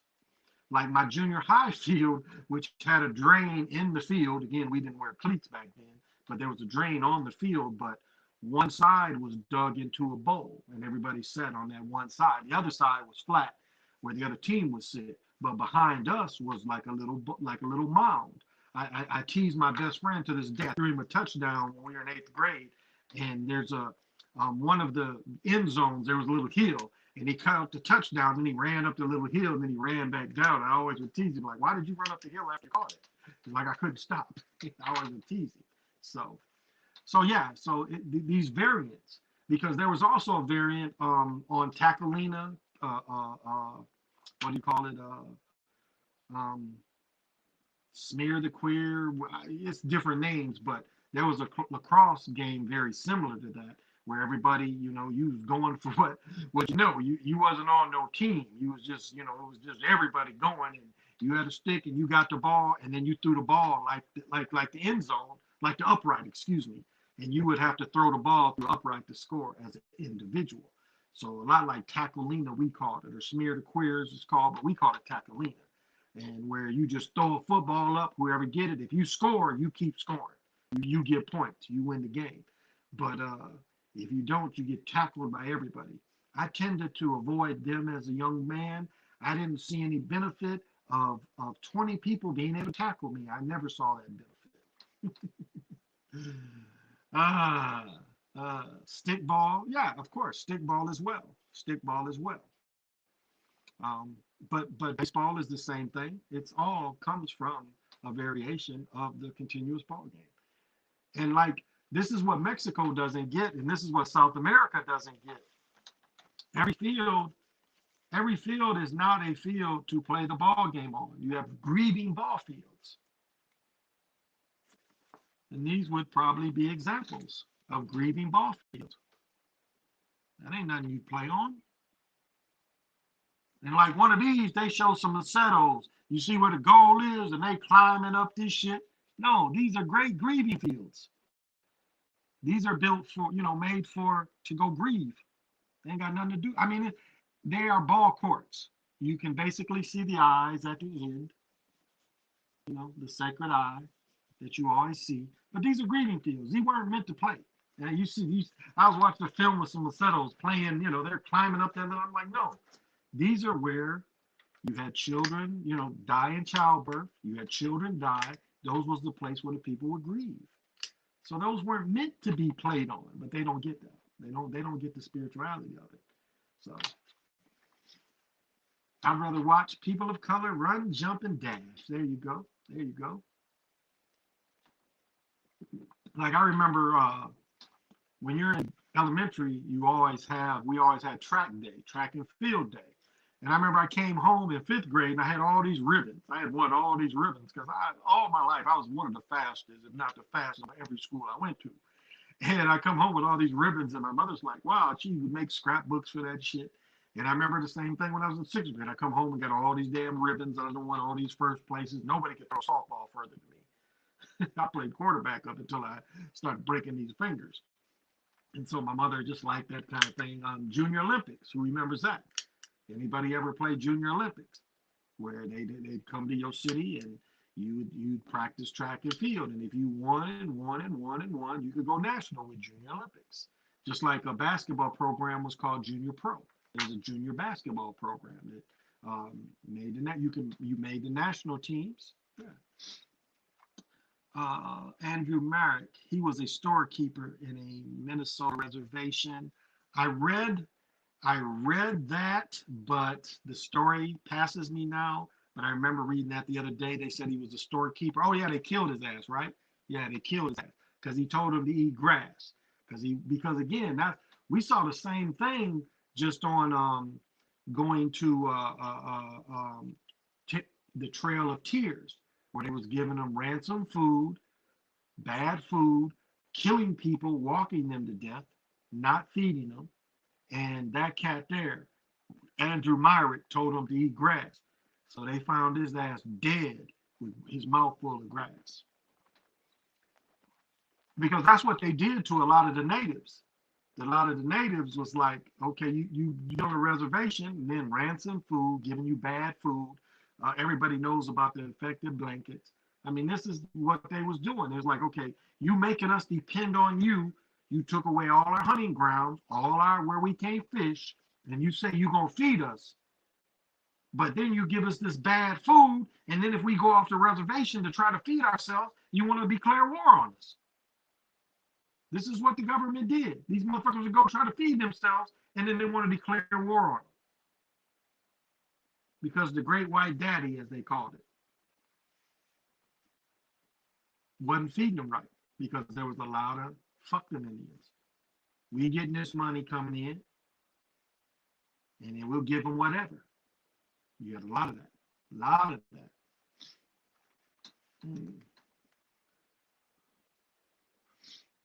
I'm gonna say this about that, James. AD must be the softest motherfucker in the world. He is just how many times he been hurt since he been with the Lakers? Was he hurt that much when he was in New Orleans? I don't remember him being hurt so much. This dude is just soft as can be soft. And they need to put that out there about him. Did it look like he really got hurt? Lost his balance, fell backwards and fell down, and he grabbed his leg. And that looks so fake. And they're probably doing the same thing, making him fake hurt, but he appears soft. It's like any kind of contact, and that dude is just, he's out for a week. Same way with LB. They did LB the same way. Took him out the game early in the first half. So Washington could win a game. Like, look at this shit. He ain't look hurt either. But that's just the shit they do. You look at the script and like, man, this some bullshit giving Washington another day. People don't like Westbrook's Q rating is like, people don't like Westbrook. I mean, he looks like a Cro-Magnon man. You got to look at Westbrook. If you ever saw a Cro-Magnon man, Westbrook is the only basketball player in the NBA that's a Cro-Magnon man. You see it all that Cro-Magnon, Y'all ain't noticed that? Westbrook don't look like a regular kind of brother. He look like one of them Cro-Magnon men. You know where they got all that extended right here? He's a Cro-Magnon man. He don't look like a regular brother. How many brothers look like that? That look like Cro-Magnon men? Can you tell me some names of other dudes that look like Cro-Magnon men other than Westbrook? There's a few of them, but Westbrook is definitely one of them. He is no doubt one of them. He's a Cro-Magnon man. He told starving natives to eat grass if they were hungry. He was found dead on the first day of the Dakota War with grass stuffed in his mouth. Yep, that's called eating your words. Yeah, and you know, like one thing about the war here, the Dakota War is this is where they was fucking them up was around here. Now, where they killed the 900 people. Now, this ain't really widely known, and I'm having trouble re-finding this, but I found the original article. They killed, okay, before 9/11, the biggest loss of European life was done by the Dakotas. A Dakota army was so big they killed 900 settlers, all Europeans. That's why they hung 36 people that still alive. Fort Stelly, where they killed them people, there's a plaque. You can still go feel the energies where they killed 36 people at once. And you can also look at it as a sacrifice for this Mystic Lake Casino. You can also look at it as that. Okay, we killed 30 of your people. We'll give you guys some money. Because you had a lot of people that wasn't part of the raid. They killed them 900 people. They got murdered, had nothing to do with it, got hung anyway. People telling on people. Now, to kill 900 people, that's a large army. That takes almost 2,000 people to get that done. And I mean, they did total war. Total war. I mean, you kill everybody. But that was the biggest loss of European life up to 9/11 was where they killed these people.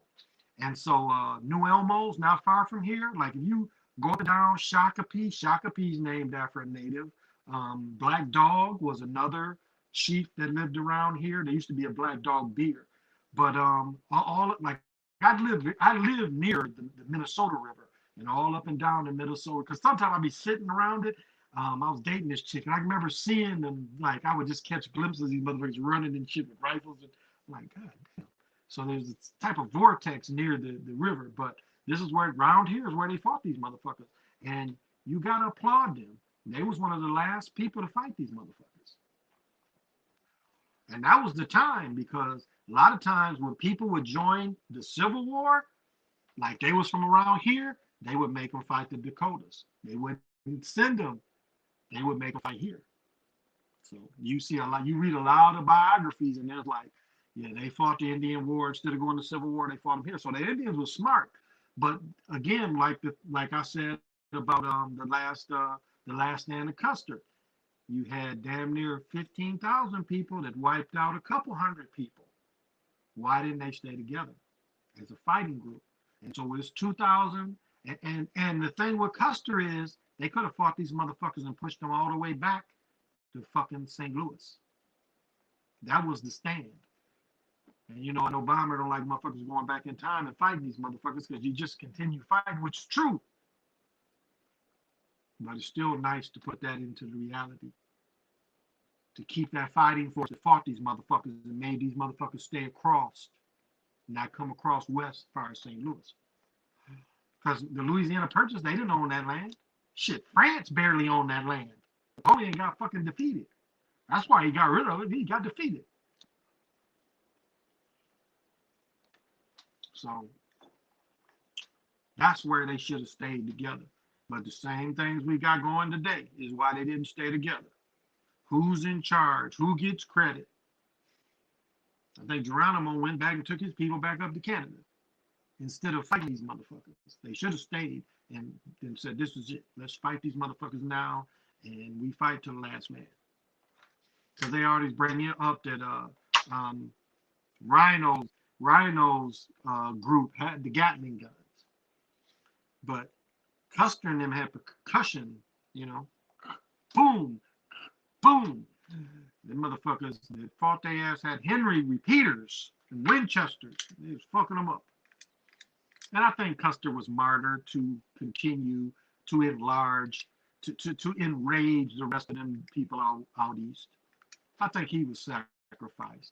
Let them kill him, and then we'll get more people mad at them. But the timing was perfect because the armies was already tied up. You had Grant down in Vicksburg, and then you had the rest of the army, the Klan or whoever was in charge in the north before Grant took over. I think was before the Dakotas was fighting their ass. So there was no way they could have sent a large force there. And so they could have wiped out. Well, I mean, again, this is later, some of it's later, but the Dakota War started earlier. And so they should have just kept fighting. They should have just kept fighting. And, a lot of people are like, well, what do you think they were supposed to do? Do what they did to us. Total war. The same thing they did to our people, the melanated people that was here, and even the natives is still melanated. But now you wonder, again, why they rich here. Why these people make something like $100,000 a month. Turn 18, got multi-millions, they get. I told the story, girl, one of his friends, he used to spend the night at their house. Girl had 2-3 weeks to graduate, but she turned 18. All that money rolled into her. That bitch was like, fuck that. I don't need to graduate. Last time I saw her, she drives a brand new Mercedes truck. What do they call it? A G-Class? Something like that. The Jeep flight truck they built for the Shaws, one of them kind of classes. She drives one of them. And she got a couple Porsches. And she got a big, like 7,000-8,000 square foot house. So she's like, I don't need this. I'm getting this. But this is why. Because it's something to do with telling on them people. They got all them people hung. It's something to do with that. I'm pretty sure. Pretty sure.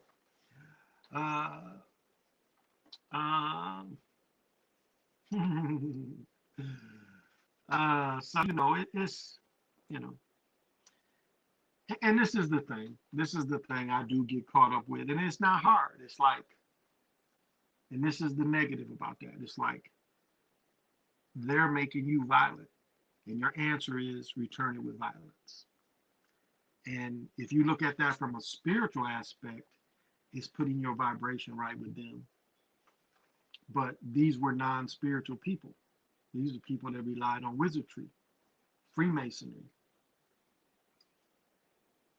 They were more connected to negative energies. They used the negative energies for advancement and enchantment. Negative energies and enchantment. So as a spiritual person, can't go back and keep fighting. Even though it's fun, to fuck the motherfuckers up is fun. Because it's a way to beat Cortez. It's easy to beat Cortez. I've pushed them motherfuckers back to the shore. I pushed fucking Columbus back to the shores. It's one reality where we fuck Columbus up. We sneak out there, and we have, because they had oil, and we lit them fucking boats on fire, and we killed them all. And then we go back and get all their irons out after everybody dies in the fire. And one way we get them is that we find their greed for gold. And so I set a trap where I put this gold so far, and they kept going. And then these motherfuckers go into a bowl, and we got them surrounded, and we wipe their asses out. Their greed for gold we use against them, and we wipe them all out.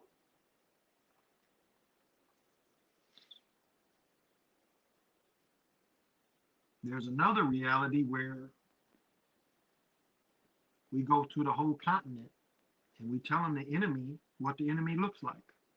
And so if they ever come, if you ever see those type of people, you kill them without question. That's another reality. Any Europeans came over here, the people fought to the death to get rid of them. Up the whole continent. From Greenland, Iceland, all around, people was aware that those people was the enemy. You never friended them people. And I know that's racist, but it's kind of how you got to look at it historically. You can understand the hate that hate produced. Like, how do you reverse it? How do you reverse it? In the type of country that comes from them not coming. Because the country stays green. Like when I talk about them building roads where they still let the buffalo move. There's a reality now. Now look at the John Travolta movie. The John Travolta movie where the reality is the dominating class is brothers and sisters. Look that movie up. That's a reality. That's why they made that movie. Because that's a reality too. But see, that movie, they try to say we treated them like they treated us. That's what that movie shows. It makes us dim, and that ain't the reality. But to repel them, yes. But again, we built around where the buffaloes. So the buffaloes had what they owned. We didn't take up. We didn't take up that land.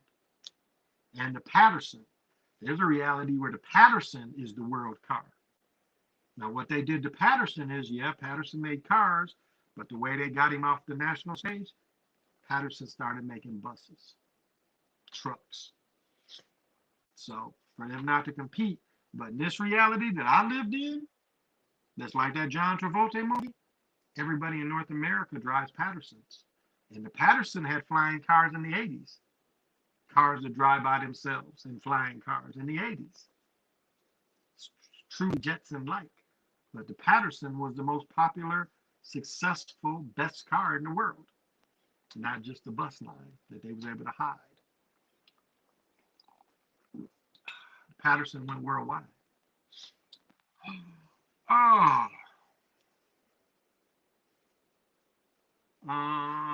Black Wall Street was not ended because of race, it ended because of integration. The other part of Black Wall Street, I'm friends with a chick, got family down there. Another part they don't talk about is why, the why. And the why is simply this.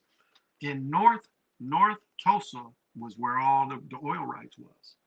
And all them brothers own that shit. So them Europeans have been trying for a long time to get the oil rights in North Tulsa that all them brothers owned. That is the reason why they did what they did. Again, under the guise of doing this to a girl. I mean, that's the lie they've always done. That is their lie. Because they know, and this is what you got to understand. Just as in Rosewood, just as in Tulsa, Chicago, Wilmington, the Jewish Faith Papers. The Jewish Faith Papers is the one putting this shit out there. They ain't fighting anybody, but they use their pen to get these imbecile psychopaths to kill the melanated people. So the Jesuits didn't do that. Show me with Jesuit paper. Jesuits didn't do that. Do you understand? The Jesuits didn't do that. So all these people giving the Jesuits, saying the Jesuits didn't do that. That was the Jewish faith people that did that. They're pushing and feeding these imbecile psychopaths that ain't hardly educated. Rosewood tells you. What do they go in Rosewood and like? It's a piano in here. I ain't got a piano in my house. What is the other dude telling? What is the other poor white trash telling? You can't even play the piano.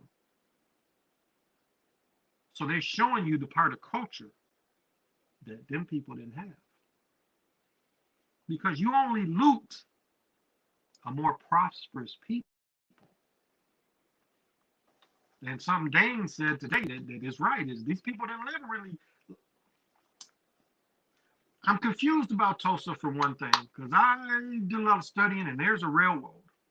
Because that's really what the dividing line is. TV show don't show that.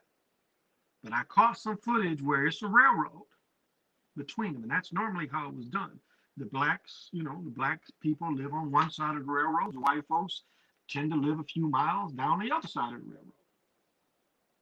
It's kind of how they done it. So,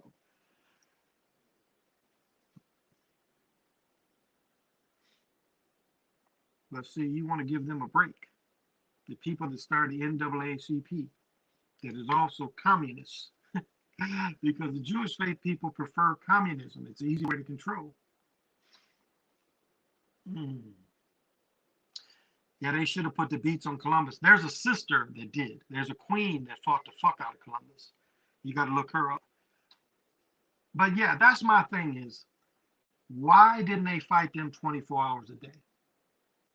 Nonstop. Like, why didn't they get together and say, if we don't kill these motherfuckers now, we ain't gonna never stop them? Why wasn't that done? Especially with Cortez. That's what makes no sense. They want you to believe that Cortez conquered 100 million people with 500 men, like 30 or 40 horses. That's it. They only had 3 or 4 guns, and these are very rudimentary guns.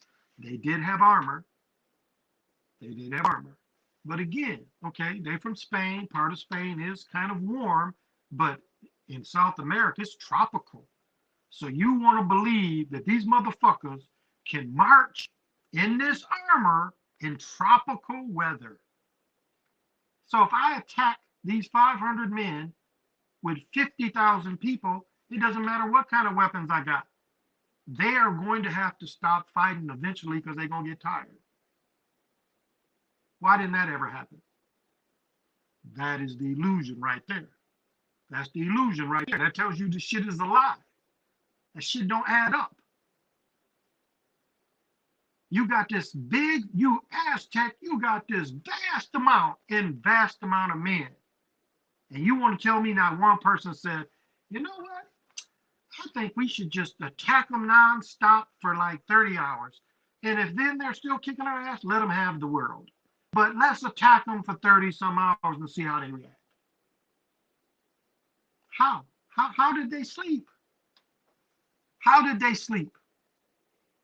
I've been asking that question for years. How did they sleep?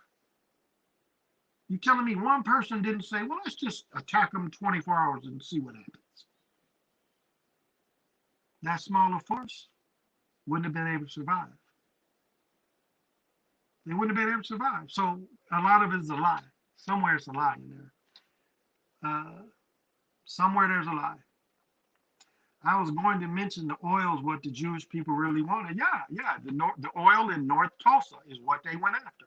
That is really the whole reason for whatever they did. Now, one thing that's propaganda, Emmett Till is propaganda. The lynching pictures is propaganda. Lynching pictures is propaganda for sure. Now there are European people.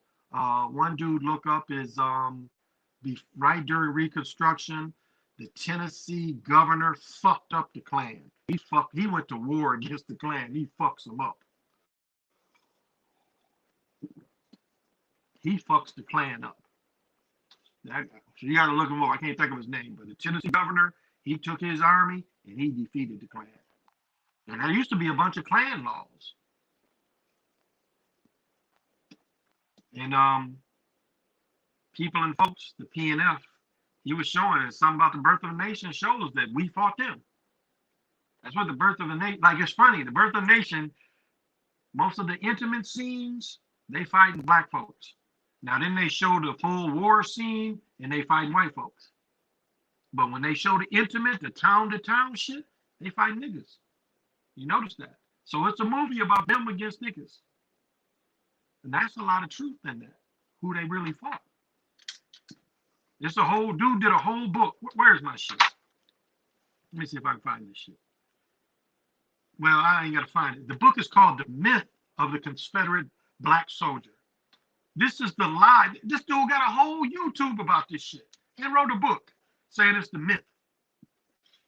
Gods in general show you that General Lee had a supposedly black cook. One Danny Glover. Maybe it's Danny Glover. Maybe. Nah, it's that one dude. I can't think of his name. He played in Coming to America, the dude that owned a building that was in a hot tub. I think he plays his cook. But that's all lies. That's all lies. That's all lies. So, oh, definitely some of our folks was paid off. Definitely. That's the thing of Denmark Vesey and Nat Turner. You know, that's the thing that they try to show you is that somebody always tells that you can't trust your own people because somebody's going to tell them. That's what they tell you. That someone always tells. So you can't do anything to them because one of your people will betray you. One of your people is going to betray you. That is the message there. That your people can't be together because one of them can be paid off. So, well, let me give my divination. I believe we are on day 4. Yeah, my energy's kind of coming back a little bit too. I'm feeling a little better. Wasn't feeling too good last night, I'll tell you though. Yeah, 13 platoons, 0 platoons, 8 tunes, 10 uno, and 4 kin. And 4 kin is Khan.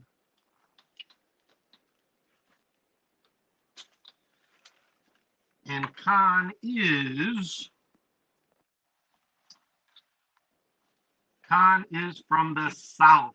So if you want to um, manifest, it would help you to manifest.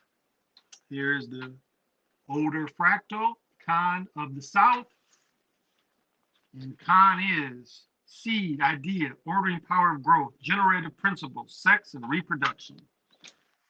And in the Toltec, it is considered lizard.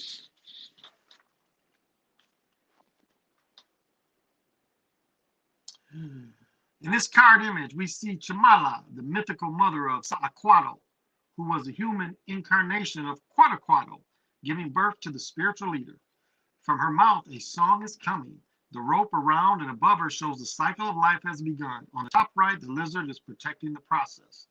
The lizard is associated with the element of fire, representing Yanni and earth. Thus, the lizards represents the pursuit of Yanni practices without losing connection with the earth. In other words, the Yanni's path within down-to-earth context or grounding. Because it represents this grounding approach to magic, the lizard is a symbol of equilibrium.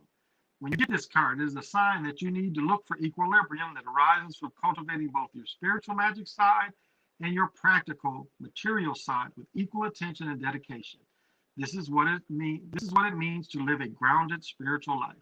And the guardian of the temple and the guide of the Yanni, Trampoline, calls for the ones who devote themselves to learning and to development the most basic and traditional form of Yanni.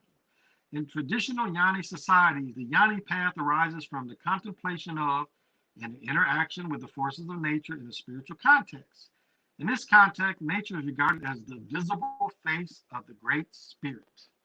The basic Yanni maneuver was to initiate in interaction with the forces of nature as means to achieve states of heightened awareness in which the basic separation between the self and what is out there ends. It was and is the static union between the human being and the source. The difference between Yanni and religion lies in two main factors.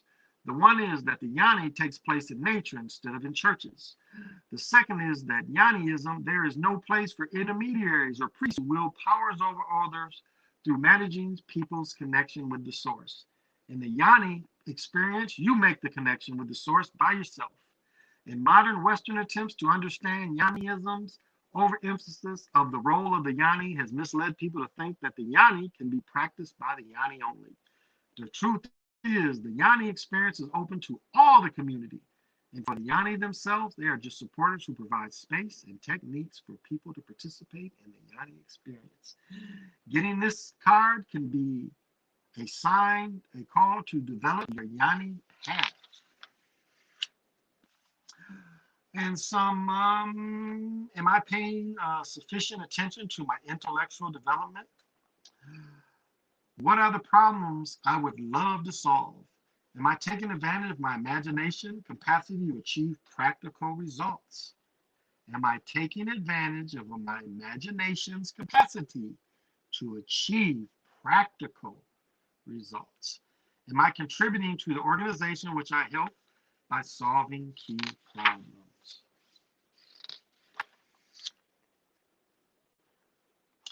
Does the call to embrace the Yanni path resonate with you? What does Yanniism mean to you? Do I understand that there's no real Yanniism without a sacred connection with nature? Is my need to be accepted or admired by others standing in my way or path? What does J. Cole says? J. Cole says, pride is the devil. I think it's got a hold on me. Sebastian, thank you for joining me. What does J. Cole says? Pride is the devil. I think it's got a hold on me. Pride is the devil. I think it's got a hold on me.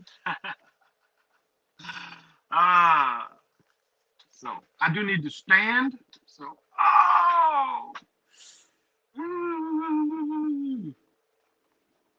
okay. Big Adidas commercial. I got another bag. You know, I always look for bags to put my crystals and stuff in.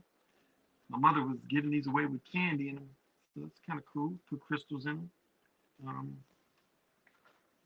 It's like my cards. One is in Viking Royal Crown. But the older set is in a silk bag.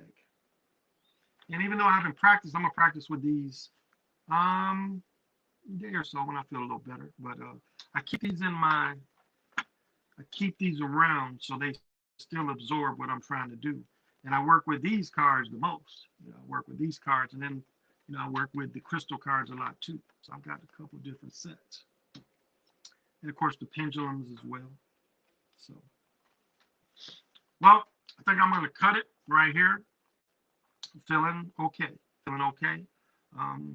Yeah, I almost thought I had to go to the hospital. I wasn't really, it's like that where do you need to go to the hospital? But as long as I can breathe, because that's my thing, is if the breathing stops, then I know I have to go to the hospital. But that never stopped. So just the pain over here is okay. I can deal with that.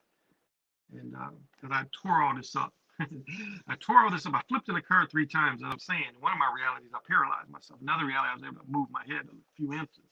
But I tore all this up. And still played. Like, I tore all this up in early June. 3 weeks later, after having 400, no, it was almost 800 stitches up here in my head, I still played football like 4 weeks, 4 or 5 weeks after flipping in the car. I played football. They allowed me to play football, but I tore all this too. And so I can't really lay on this side. It gives me a lot of problems. So, but that just shows you the will to want to play sports. So, tell Adidas to cut the check. Well, Marshalls is good enough. Like one thing here is from March until like now is the best time in the world to get clothes here. This is the clothes capital. There's no tax on clothes. If you see some Jordan for $99, that's all you're gonna pay. There's no tax on clothes in this state. And the best time to buy clothes is like it's just now ending because they're getting rid of the winter spring stock. Most of the time up here it's cold, so you wearing long sleeve shit. So it's like you can make a killing. Like my wool coat, I think I paid $30. It was a $200 coat.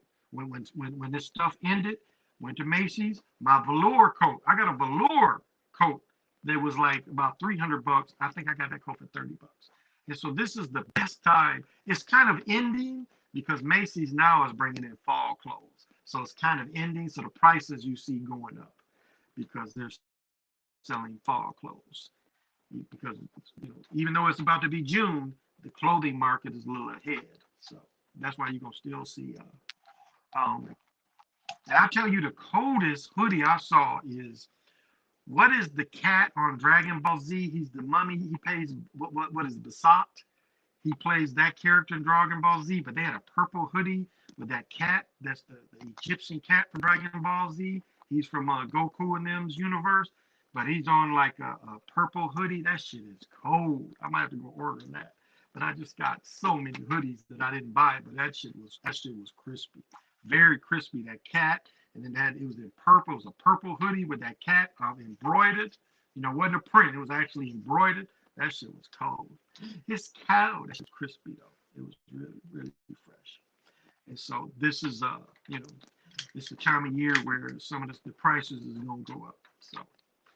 But yeah, it's this was a practice to see how this sounds, how this looks.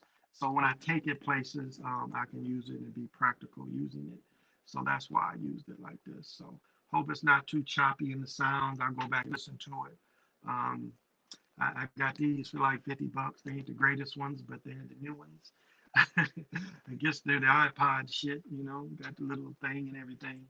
I had bought a cheap pair that really I wanted them just to answer the phone in my car, but they were so cheap they didn't work.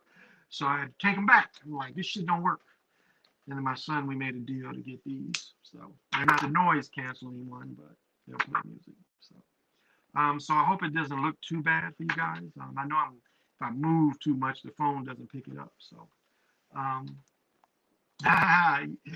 but yeah, lurking class has been good. They gave this motherfucker to me. They've given me a couple hats. They give me big discounts. So lurking class, I like, thank you, lurking class. I don't know about Adidas. This is becoming one of my favorite hats. I mean, this is like my beat around hat for sure. It matches everything. So I love, like I bought a bunch of bigger bill ones, but I like these. Like compared to like this one I wear my crystals in. This is a bigger hat. You know, it's a lot. Oops, the crystal fell out, but it's a lot bigger. You know, and I'm tending, I don't know, they're so big. These hats are so big. My natural light wanted to come out and say hello. Very strong crystal, natural light, very, very strong.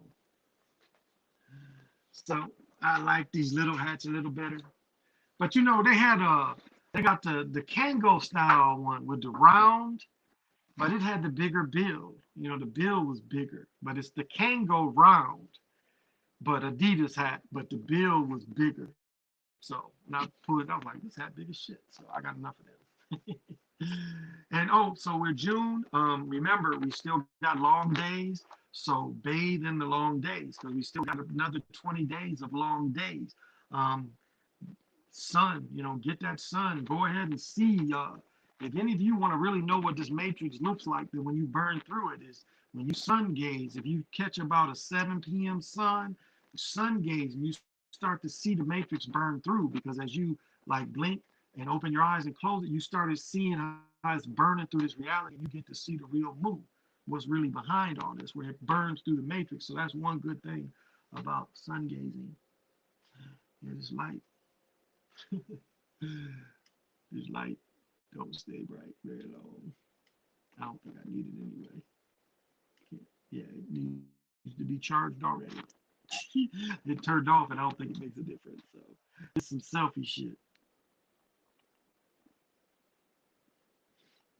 And you know that commercial where they got the mother, she gets a cricket phone. Like this is how this is how bad they think about us. So the mother gets a cricket phone. So all of a sudden she can start going live on her cricket phone every day. She ain't got to be a parent anymore. How many people have had those cricket phones? How could you run a podcast off a cricket phone? They're not very strong connected to the internet. So that's not really realistic with the cricket phone and mom being able to TikTok with it because we know them cricket phones ain't that strong to the internet. So that's kind of unrealistic, but it shows, you know, that we want to be showmen instead of even parents. And instead of even parents, being in front of the TikTok and it is more important than being parents.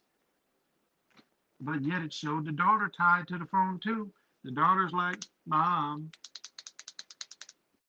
And mom's dancing. That's all mom cares about is get her TikToks out every day. And we see these Facebook models. We see them. If you're in part of Facebook, you got Facebook models. Every day it's just some chicks, nails and shit, you know, their lips.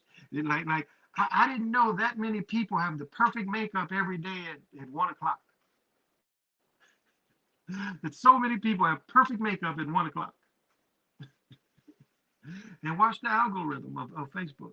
Where you see one lady with duck lips, you're going to see 6 or 7 more. How is that possible? How is it that point in time that these people that live across the country that said, hey, I look good. Let me duck lip picture. How is that? How is that possible? I look on my feed and I'm like 1, 2, 3, 4, 5. Oh, what is it with all these people with the duck lips? How is that possible? How is that even possible? But you see it. But you see it. It's like almost like a disease. And selfies is mental illness. You got to take a selfie every day. That's a type of mental illness. Now, I understand. There's people that need their self-esteem pumped up. There's one sister that her husband just got in a bad accident, and you know, to feel good about herself, she posts pictures. So I understand that. I can understand that. It's a kind of healing in a way too. I understand that. But if you feel you gotta show the world your makeup face every day, or what you wearing, it's like one dude, and this is my guy. He bought some red bottoms. He takes the picture, but he takes the picture where you can barely see the red bottoms, but that's the point of the picture. The picture is he's wearing red bottoms in his house with his legs crossed, but he wants you to notice he's got red bottoms on. This is how vain motherfuckers are. So he wants you to notice that. So it ain't good enough for him just to own it. It ain't good enough for him just to own them. Like motherfucker to get a Rolex. It ain't good enough. Like we see these rappers. It ain't good enough to just wear this jewelry. You got to do all this shit. You know? You got to do all this shit. It ain't good enough just to have it on. You got to flex. Look at this shit. Look at this shit. Look at this shit. That's mental illness. That's mental illness. That's mental illness, y'all. You got a Rolex, no, nobody got a need to know it's a Rolex but you. As I said before, the Richard Millie watches, you be wearing $1 million watch. Nobody would ever know. You really have to know your watches to know you got that motherfucker on. It ain't gold, ain't no gold in it. Most of the time it's a rubber strap or some kind of nylon or some shit. And this shit is $1 million all the time. It ain't gonna lose its value. And you ain't nobody gotta know what kind it is but you. That's some player shit. Player shit is just having it. It's like that rap clown come on. He wearing $3 million worth of jewelry. You gotta know that's a character. Who does that? That's a character. Then they talked about this one dude raps at a concert. He goes to one of our clubs. Apparently no bodyguard, but he got $40,000 worth of jewelry.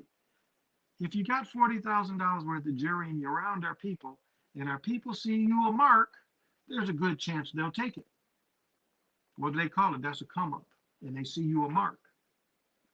So young men, if you wear this shit, have security with them things on them. With them things on them. Buy less bullshit and pay for protection. Because you know what? Most motherfuckers costume. It's a costume. So if you was to wear $3 million worth of jewelry, it's during your costume period. Not all the time. Not to go to the store. What sense does that make? What sense does it make to wear that much jewelry to go to the store? Go to the mall, walk around with it. What sense does that make? I can see wearing a nice chain, nice watch. Okay. But I don't know. We are very, we play into the illusion. We're very visual people. Look at me.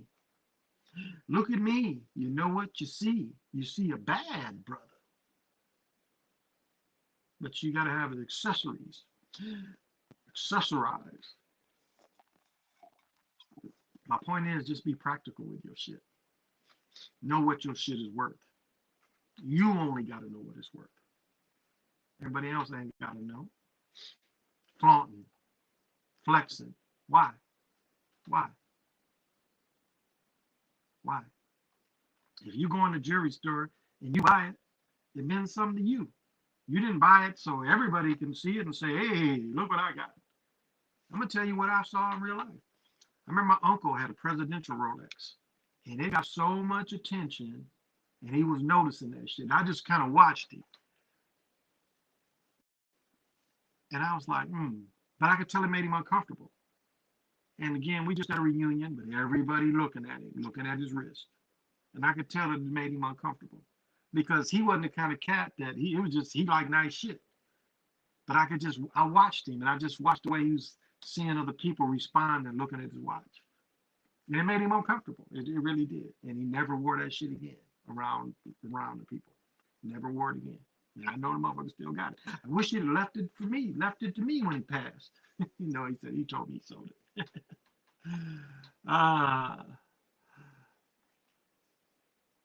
I only wear my accessories if I feel good. There you go.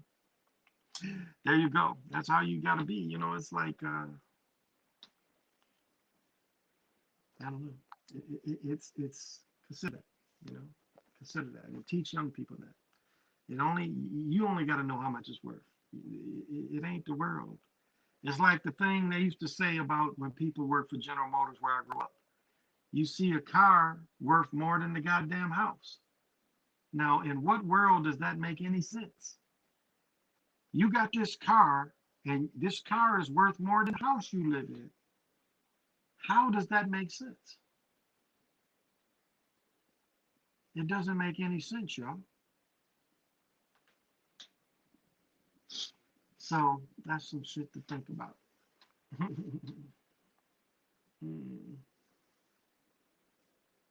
No social for me. I feel you. I feel you. No social media for me. Uh, are the Nets, Gabriel says, are the Nets winning the ring this year? I don't think so. I don't think they're going to let Harden win. They're not going to let Westbrook win. They're not going to let Dame Dollar win. And they're definitely not going to let Harden. I don't think they're going to let George win. These is all going to be the lovable losers. Now, I did say this. If the Lakers go down, it's because of the Olympics. Because one thing you got to keep in mind is LeBron's movie come out right around the Olympics. That Space Jam comes out right before the Olympics. So if the Lakers do lose early, LeBron gonna be in the Olympics and he gonna be headliner. And so is Davis. So is Curry. All them gonna be an Olympic team.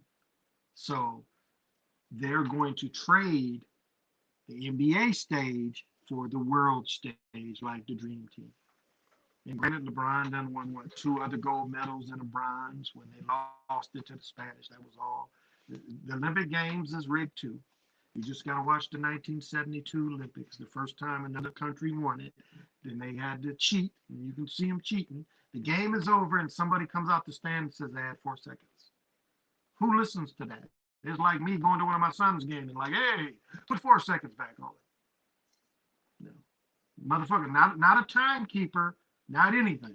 Just this random person that had a little bit to do said put 4 seconds back on the clock. And fuck it, if I'd have been the Olympic coach, and that shows you the American coach was in on it, I wouldn't have put my team back on there. The players should have said, no, we already won. Who was this that put time back on? But that shows the coach was in on it. Doug Collins, my cousin Ed Ratliff. Ed was out of Long Beach State. Well, it was my aunt's nephew, my married aunts. So, you know how we do with families, these are extended family cousins. So,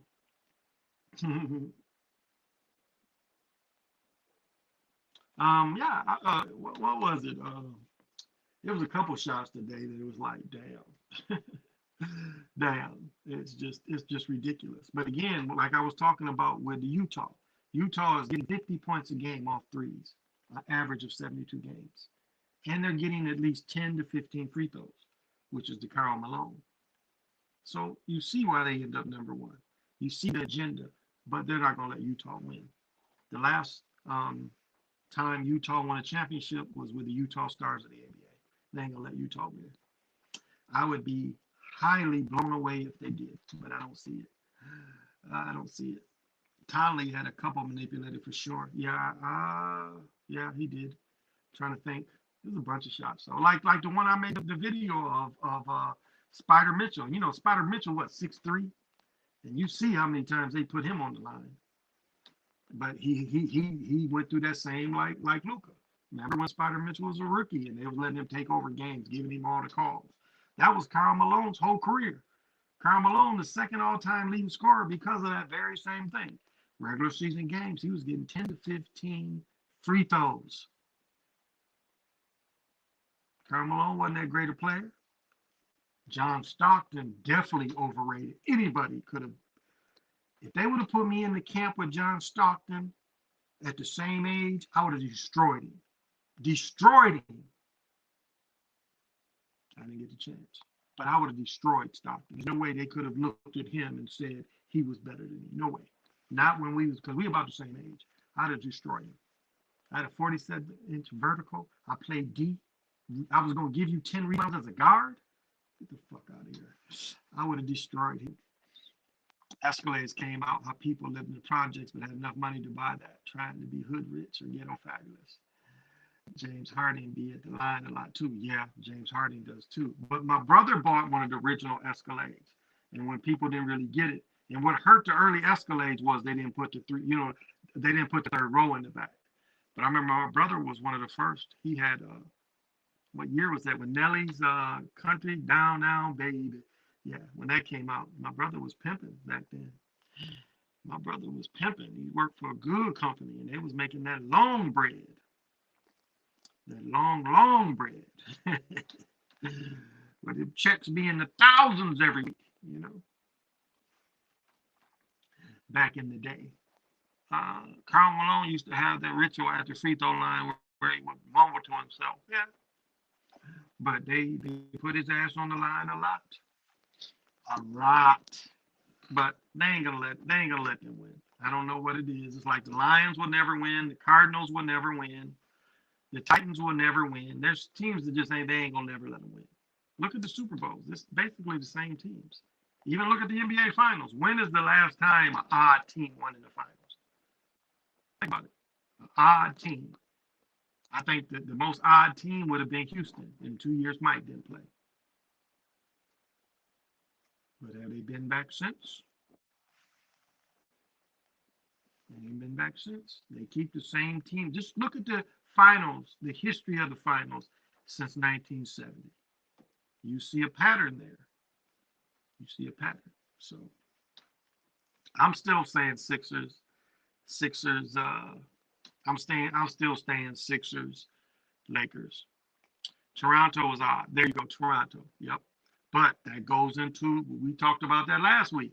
Toronto was the first team. What was it? Knicks and Toronto was the first teams to play in the finals. So that's where Toronto got the break from that. That was that ritual. So you see why they added them.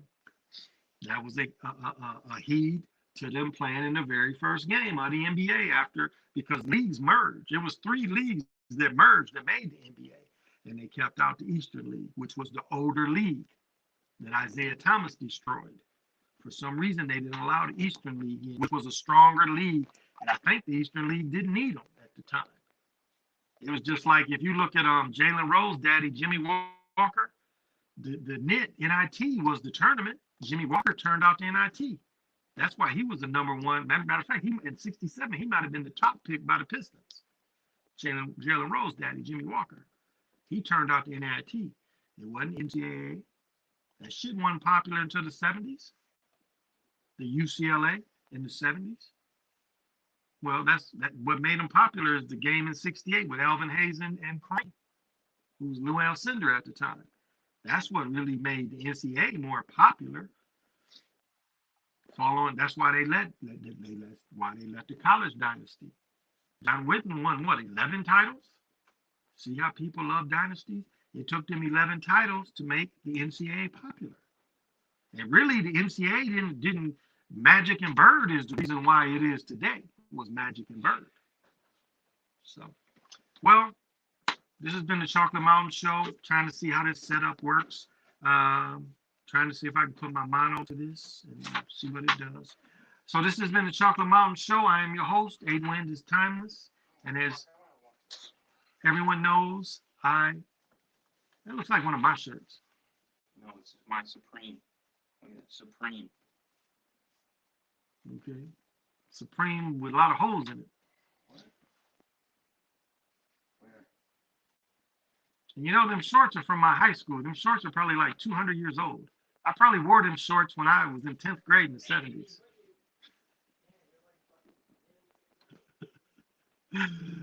So, as you know, I always end with Eshawn's poem. So I'm not a New York rapper or LA gangbanger. I'm just an old school Detroit crack slinger. Thank you very much, everyone. Oh, I can't put my little thing in here. I don't know how. Okay. So, till we meet again. Thank you.